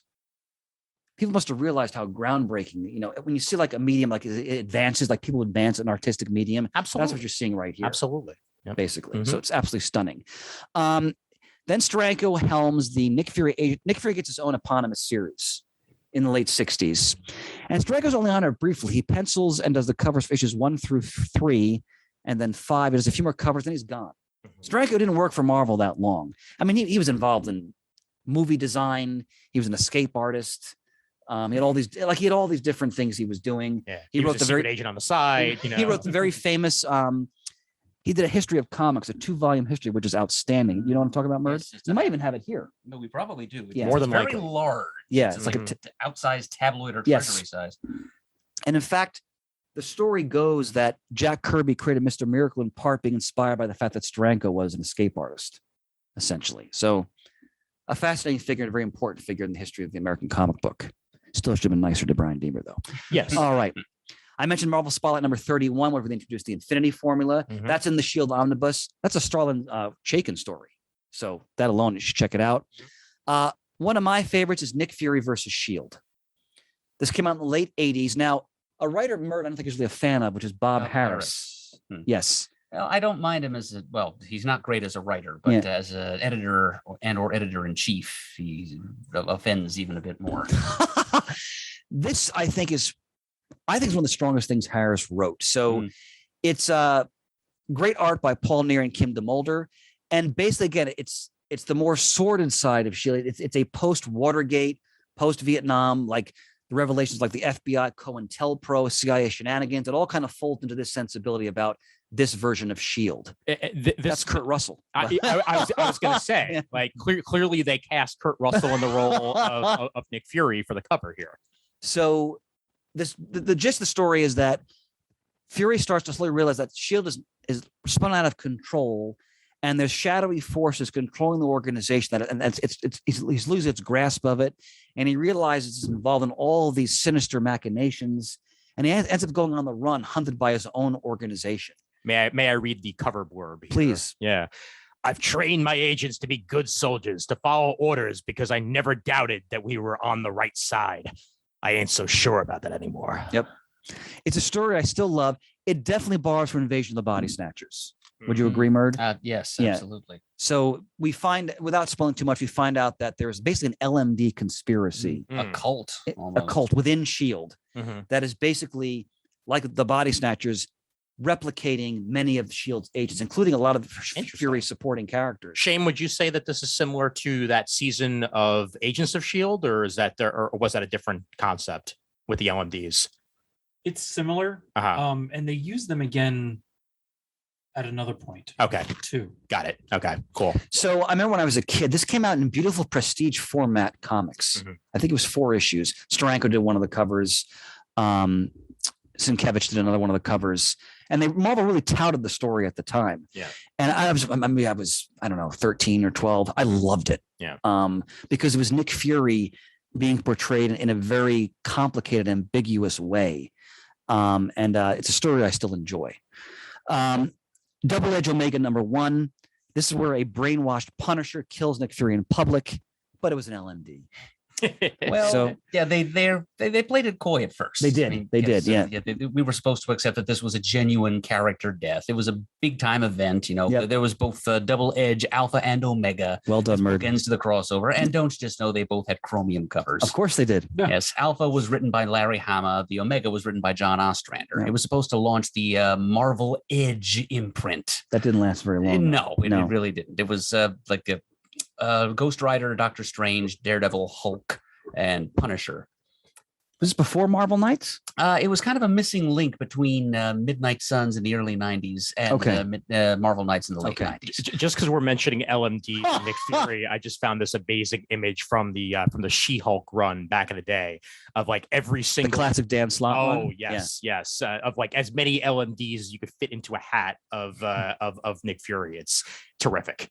And the classic shield outfit he's wearing, that wouldn't exist without Steranko. Oh, like absolutely. That whole look. Yep, definitely. Basically. Go ahead, Murray, you're gonna say something. Oh, yeah, just one more thing about Double Edge. Yeah.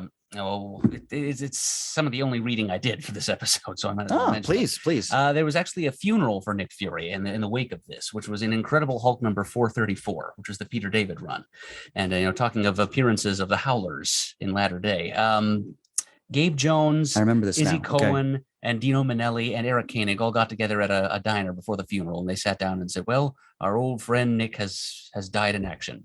There's a beat, and they all burst into laughter. Okay, what's it this time? LMD, win from another dimension, taking all bets, and so they're snickering among themselves throughout the whole funeral, just thinking, he's not really dead, just feeding into fan cynicism. But then Wolverine shows up, and he stands at Fury's casket and acts like he's really dead. And at that point, the four Howlers and because he senses, if Logan's senses tell him that this is the real Nick, maybe he's really gone. Is this the actual scene of him getting shot? Because I found, or at least at some point, Punisher quote unquote kills. That's what that's what we're talking about. That is what we're talking about. Okay, He got was it. brainwashed by a character actually called Spook in thinking that Nick Fury killed Punisher's parents, and Got so it. Punisher comes gunning for him. Why Nick Fury is wearing an X-Men emblem on it as a choker? I may not understand, but It's that Cyclops connection. clearly. Very good call on your part. Yeah, he's just clearly just borrowed this this specific Cyclops outfit. My regular costumes in the shop. Can I borrow one? For you? Exactly. I'll trade you a box of cigars for it. I'll get you the good ones. So yeah, David, that magnificent bastard of a writer that he is, he actually got people to buy into the fact that, or tried to get to buy into the fact that Nick Fury is really dead. Right. And then I don't know how many months later, Nick Fury turned up alive again. And I think Of they course. just kind of waved. At that point, they said, it was an LMD. Yeah, as has been the case, 800 times with Doctor Doom and the Doombots. Yep. They could do the exact same thing with Fury. Thank you, LMDs. It almost gets to a point where Nick Fury could come into a room and go, "Hey guys, I'm here." Oh, Yeah. I love Yeah. I'm not dead. I'm getting better. I am not dead. So, Secret War. Why don't you talk about that, Ian? Because that's a So, story you're familiar with. Yes, Secret War is It's Bendis. It's Bendis, and it's regarded and also shunned at the same time by some people because while it was a good story, it has some of the worst costume designs, in my honest opinion, for stealth costumes that I've seen in recent memory, like the Spider-Man stealth suit that they gave him, like to be like That's all right. Okay. hidden in the shadows, and like they gave Daredevil 1, 2, and pretty much every character that was in it. Plus, it was plagued by delays. That's right. That's right. I think it took nearly a year Who and was a the half. penciler on that? I think it was painted actually. Yes, it was. Gabriel Delotto is the name. You are correct. Well, yes. you see, I just read up to that point to this mini series like last summer, and I'm just now getting around to reading issue 5. So The that time tells you- bubble. That tells you how late issue 5 What was. year was that? 2005. Yes. First issue. 2004 into 2005. Exactly. First issue shipped in 2004, and then it went into 2005. Correct. And it's a classic example of Fury as the manipulator. Yes. Manipulating other heroes to his own ends. It involved Latveria, if I remember correctly. It did. Yeah. And I mean, it had gorgeous painted art. Yeah. It's just, I don't know. The story itself doesn't really hold up over time, to be entirely honest with you. Bendis has done better stuff. But I got what he was trying to do, because essentially this does set up a lot of his later stuff. With Fury being, having a secret cabal essentially, and, being covert that way, setting him back up with that, but also his Avengers run in some ways springs off of this in many ways. That's So, right. it's good for what it is. Let's put it that way. Yeah. Definitely did not read that. I was looking up on the Marvel app. Okay. Well, there you go. Now you have something to read. And Secret Invasion, which is a story I really enjoyed, actually. He loves you. If that's the one I'm thinking of, I really enjoyed the story until the end. Secret Invasion had amazing lead up. Yes. And it had decent execution up until, as you said, the end, because it felt like, okay, hey, the Skrulls are invading, the Skrulls are invading, the Skrulls are invading, the Skrulls invaded. Like it just had no consequences at the end. Yes. And almost everybody, even the ones that were abducted, I feel like they didn't really follow up the way they should have. Like Spider-Woman was missing, was abducted by the freaking, she was replaced by a Skrull Queen. Yeah, for that's the longest time. Yeah. And kind of just got swept under the rug. Like because we were supposed to understand that she was impersonating her for a very long period of time. long time, pretty much essentially since she came back in Alias. Okay. Back in the day, because again, this is Bendis, so he could set it up that way that it's been a different Jessica Drew. And they had maybe 2 stories where they addressed the fact that she had a little bit of PTSD from being held captive, and then and that was about it. The Fury component of it, though, I think is very well done because, like you said, he's using his covert environment he's established for himself to try to fight back against the Skrulls. And that's how we get Secret Warriors. That's sort of a build out from that, which again, I continue to say one of my favorite Hickman complete stories. So why don't you talk about Secret Warriors? I have it on my list as recommended reading. Secret Warriors, he gathers together a group of essentially legacy characters and gets them to help fight the secret war that's going on between Hydra and Shield in some ways, but also dealing with the Skrulls, dealing with a whole bunch of other aspects. Leviathan plays into it at times as well, and it's a complete story. If you just I have the omnibus actually. I haven't read the whole thing. It's terrific, and it's Hickman from start to finish. So that's enough. If you want that, there were later volumes of Secret Warriors that are not related to this. But he really explores the history of Shield in it, right? And as I said, a lot of characters die in it, and a lot of characters that wind up in Agents of Shield get introduced in Secret Warriors. Including what's her face, the main Agents of Shield character, Daisy Johnson, thank you, or Sky as they called her. Exactly. Yeah, she essentially gets introduced in Secret Warriors, and a bunch of the other characters that they introduced in Agents of Shield later on, as like the rest of the crew got their start in Secret Warriors. That the 28 issue run? Yes, it is. Yep, and it's well worth reading all 28 issues. I read a good chunk of it. I don't think I finished it, but very good stuff. Yep. I have the book. I've never actually really read it. So Ian, I looked at it a little bit for some research, but I haven't read through the whole series. Get on that, sir. Definitely. Absolutely. An order. Make it happen. All right. Make it happen. Now, so Original Sin. Oh boy. Have you read it, right, Ian? Yeah, unfortunately. Okay. And I say unfortunately because I love Jason Aaron. I mean, fantastic writer. And let's mention it's Jason Aaron and Mike Deodato. Yeah, art is beautiful. So like you'd think from that creative team, oh hey, this is bound to be excellent, and yet editors and executives exist, and you can tell that this was one of those stories similar to one of Tom King's lesser works at DC, Heroes in Crisis, which was clearly manufactured for a reason, rather than. God, I forgot about that. Exactly. Okay. Right. It was manufactured by the higher ups rather than anything else. This was clearly manufactured by the higher ups. They told Jason Aaron, we need a way to get to write Nick Fury out and have him be replaced by his son. And this is what they came up with. And unfortunately, it just didn't really connect. So I agree completely with Ian's assessment. The gist of the story is there's a murder that has cosmic implications, and all the Marvel heroes get involved trying to figure out what's going on. And you think Nick Fury, who still appears like he normally does, is trying to help them. And you have now the aged Nick Fury on the screen. And then it's revealed that Nick Fury is really pulling all the strings, and he's been behind everything they've been trying to figure out. And you come to this is where the man in the wall concept is really introduced. And they reveal this whole secret history of Nick Fury's life, where you find out that he's for decades has been acting not only as the head of S.H.I.E.L.D. and as a spy, but also out in the cosmos destroying these alien threats, essentially. And as I mentioned earlier in the spotlight, the Infinity Formula is no longer working. He's now dramatically aged. He's probably in his 90s because he's fought in World War II. And he's got all these LMDs supporting him that all look like him, of course. And it's basically him trying to both justify what he did as the man on the wall and then trying to find his replacement to take over for him as the man on the wall. And if you go to the unseen image, please. But of course. And because of crimes he committed as the man on the wall, the Watchers condemn him to be the unseen, he's chained to the moon, basically. Was this drawn by Bacallo? Because it does that certainly doesn't look like Deodato artwork to me. So he's channeling somebody else. I could be wrong. No, I know. It's just I think this might have come from perhaps a later comic book because it doesn't look like Deodato art to me. So, I could be wrong.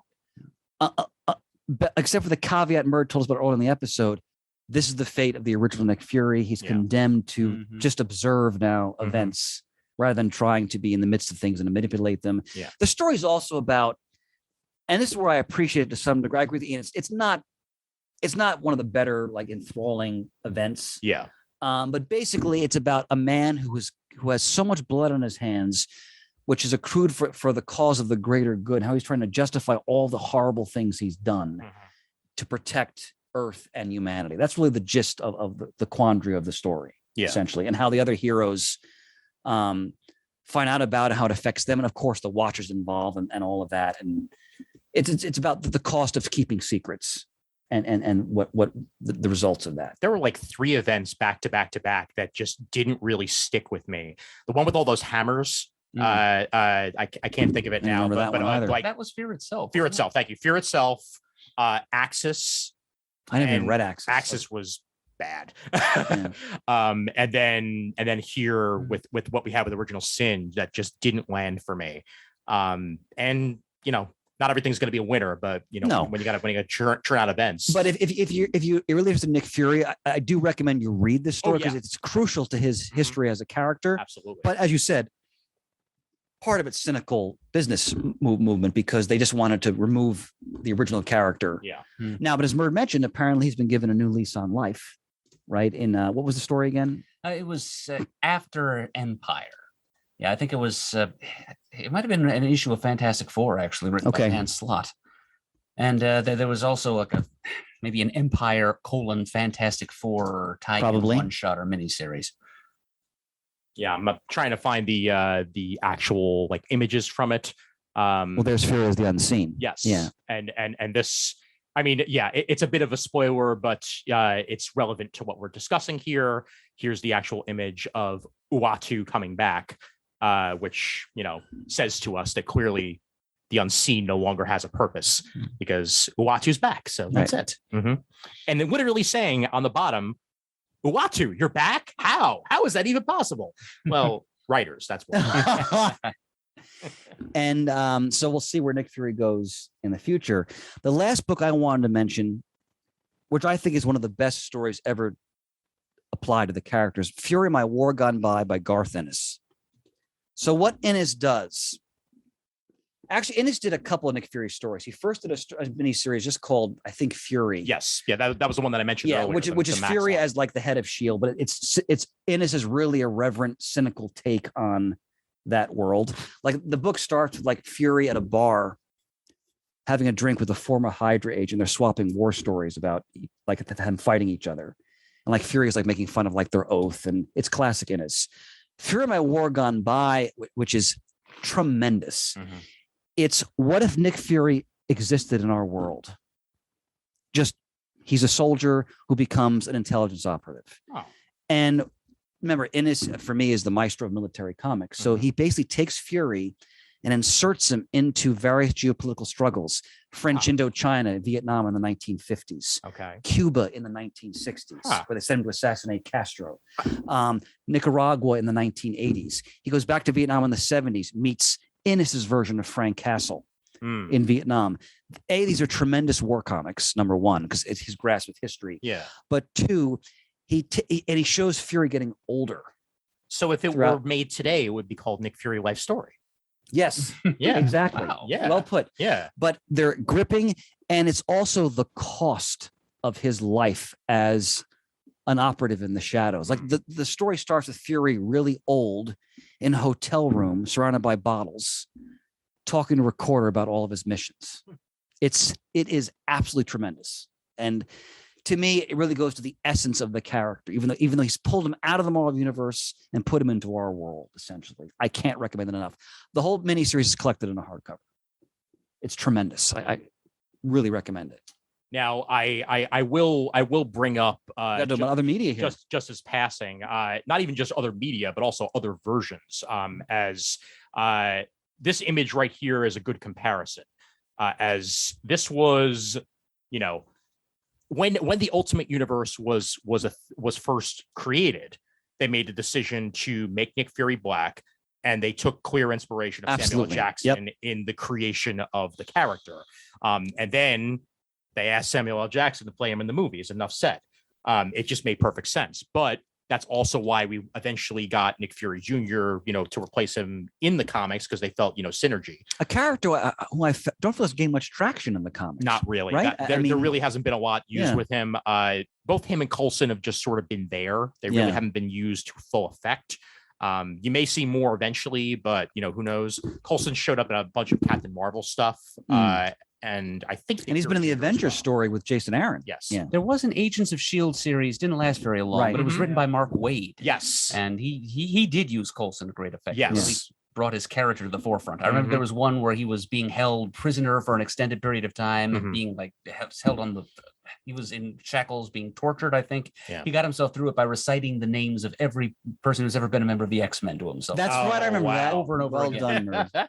But nevertheless, if you are interested in the Ultimate version of Nick Fury, I'd highly recommend like the first 2 volumes of Ultimates by Mark Miller. Oh, those are tremendous. For that those version. are outstanding. Again, those are outstanding. Those were my comics for a while. The Ultimate Universe was very much my go-to. And when they were first starting out, they were superb. They were absolutely superb. Yep. Who's the artist in those? The artist was Brian Hitch. That's right. Yep. Yeah. So good stuff. So other media. Hasselhoff. I'll bring up an Fox image. TV movie. I'll bring. I remember. Wait, what year was that? Can we find that out? 90, 91. I think it was like 91 or something. Let me. It might even say on the packaging for it. But let me bring up a full image. Nick Fury, Agent of S.H.I.E.L.D. Yeah, let's see. Hasselhoff Fury. That was. Oh wow. So it technically didn't actually get official release until 1998, apparently. It was around long before that. I know, because that's according to the Wikipedia entry. Yeah, they used to show it on Sci-Fi Channel fairly often. Okay. I still have an old homemade VHS recording that Matt made of it. Fantastic. Yeah. When we were, preteens, I think. That's so weird. Yeah, it says here it was first broadcast on May 26, 1998 on Fox. So maybe it was bootleg before that. Maybe we're misremembering. It's possible. Yeah, that's much earlier. Yeah. I swore it was too. It was on. Matt recorded it off television when we were. Well, it had to have been early 90s. Yeah, I'm looking. Even IMDb has it as 1998. All right. So I don't know. You got me. So anyway, it's awful. It's pretty bad. Sure is. I remember so excited when they, because I'm like, oh, Nick Fury, a commercial, because we were starving for any kind of multimedia with these characters. Mm-hmm. And I'm like, David Howell, Knight Rider. I'm like, all right, well, let's see what it's like. Yeah. And I remember the opening image is like him, like with his shirt off, like training, like in a barn, like hitting a punching bag or something. Yeah. And it's just, it's like the 1970s Marvel television stuff without the charm of that time period. Yes. Mm-hmm. And Shay, you know what I'm saying? Like, yeah.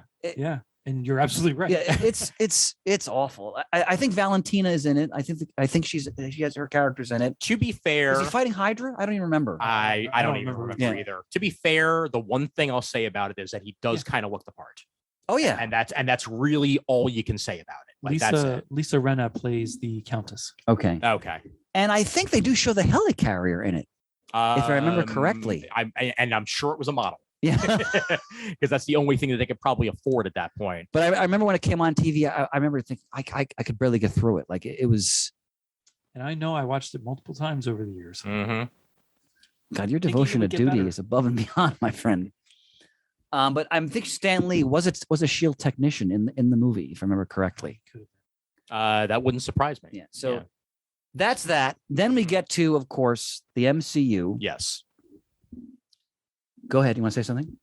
Go ahead with yours first, and I'll. All I'm going to say is, I think Samuel L. Jackson captures the essence of the character. Oh, absolutely. Never more so than in Winter Soldier, when he's in Cap's apartment after he's been wounded. Yeah. And they have that exchange, and just sort of the at any cost, do whatever you'll have to do. That Nick Fury essence is there in the way he portrays the character. 100%. Yeah. I love it. I think it's a magnificent portrayal. And for them to have introduced him the way they did, coming in from the shadows as that last scene in Iron Man was the perfect way to introduce Stark Nick Fury. Now, I still wonder, because you had in the Marvel Cinematic stuff, you had Iron Man, which was worked with Paramount as well. Yeah. Oh, I forgot about that. Came out in 2008. Right. Then you had the Incredible Hulk, which had Tony Stark's little snippet at the end. Right.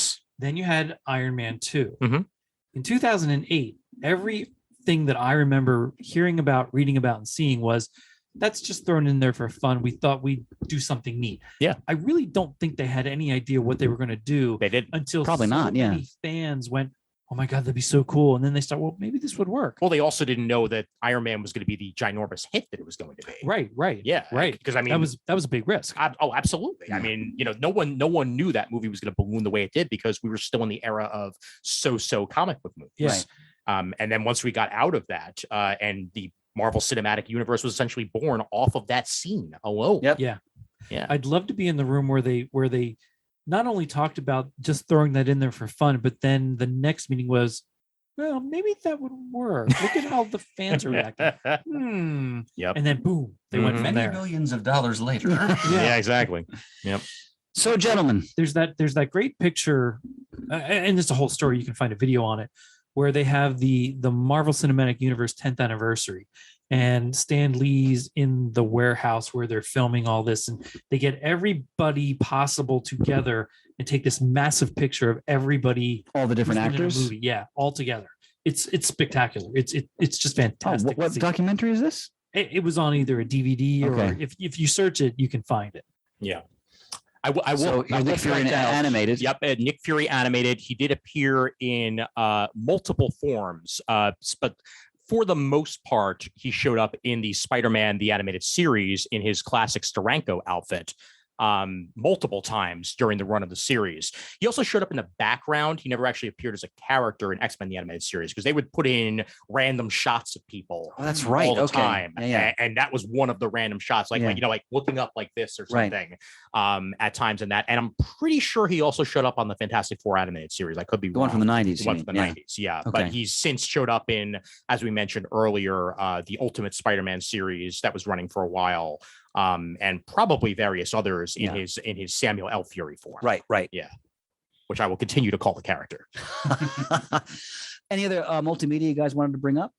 Any comments on Jackson's portrayal that you wanted to share? No, I think it's spot on for what I expected after reading Ultimate, seeing him in Iron Man, and then going forward. I think you hit the nail on the head saying he's brought Nick Fury to life. Gentlemen, I just found one other appearance that I didn't know existed. If I can get the image back, here we are. Apparently, Nick Fury was also in X-Men Evolution. Wow. Yeah. I never watched that show. X-Men Evolution was the series that happened directly after X-Men the Animated Series. It was complete. It was a complete departure. Yeah. It was the X-Men essentially as teenagers, and then they aged up certain X-Men to be the headmasters of the school. Teachers. Okay. Exactly, in schools. Like Wolverine was older than them, Storm was older than them, but like the rest of them were all teenagers. And they would bring in Marvel Universe characters every now and then. And apparently Nick Fury showed up, kind of With a looking toothpick. Garth Ennis-y almost in his appearance. Did you like this show? I liked it for what it was. Yeah, I never watched the whole thing. No, but I I didn't did. either. I did watch a decent amount, and they had a very addictive theme song, like a heavy guitar riff theme song, completely different than the animated series theme song in every way. But they had like a whole like Kitty Pryde dancing in the animated credits. I remember to it. So I liked it well enough, but I would have preferred the storylines that the animated series was telling to have continued instead of that. And for that matter, Wolverine and the X-Men, the fact that was only one season of animated was a severe disappointment, because that is easily the second best X-Men animated series after. I've never even seen that at all. Yeah. Track it down. It's called Wolverine and the X-Men. Wolverine and the X-Men. I think it may be on Disney Plus. Okay. But it was one season. They're all wearing like the Cassaday outfits essentially. Okay. And it kind of follows that that story at moments. It essentially ends. I'll spoil a show. Sure, that's fine. Continue. Yeah. It ends right at the beginning of Age of Apocalypse. Oh, wow. And we never get a follow-up to it. And that's very disappointing. Oh, really? Yep. Now, did that cartoon come out right kind of to coincide with the Wolverine and the X-Men comic, even though which was excellent, two totally different? It was around the same time. Stories. Yeah, it was definitely around the same time. They called it Wolverine and the X-Men because Wolverine's popular. Yeah. And yeah, why wouldn't you? So yeah, but that comic was excellent. It was terrific. Excellent. Yep. Mm-hmm. So, closing comments, gentlemen, on this august character or reflections. I mean, I think I'll just wrap it up.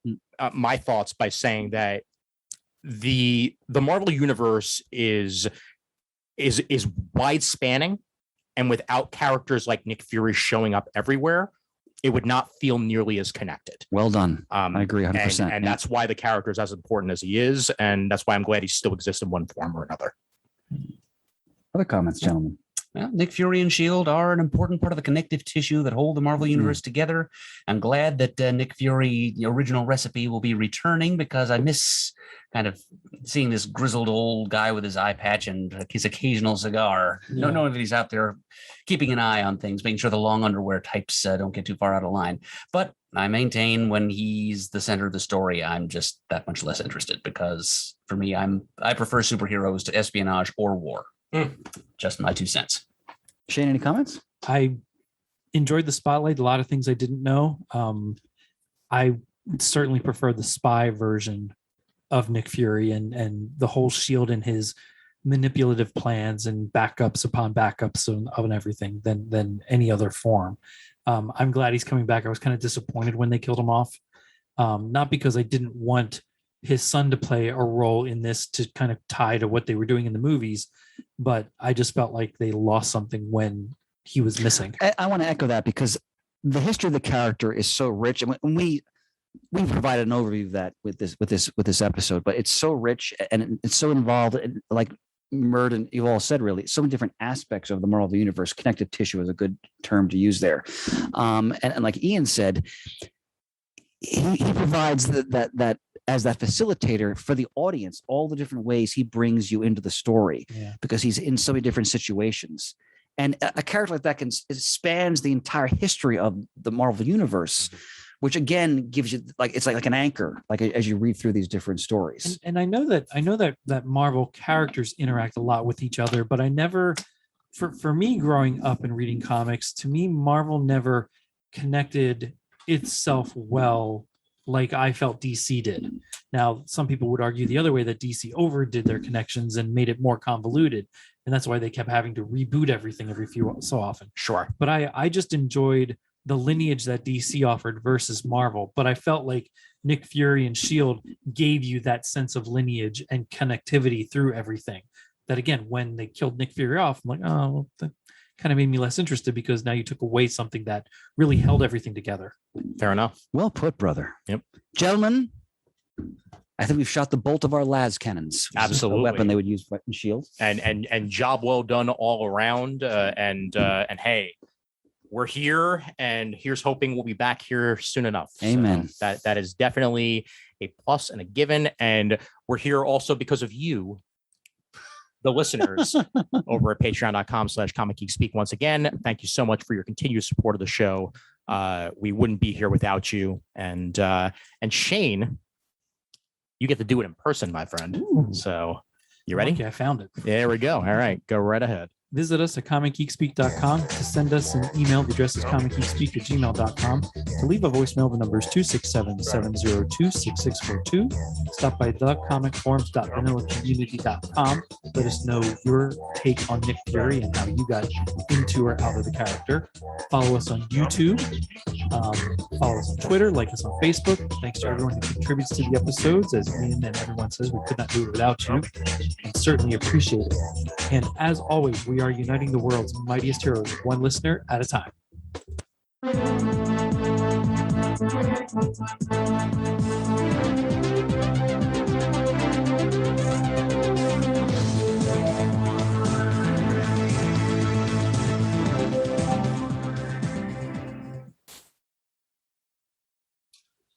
And we are Done, baby.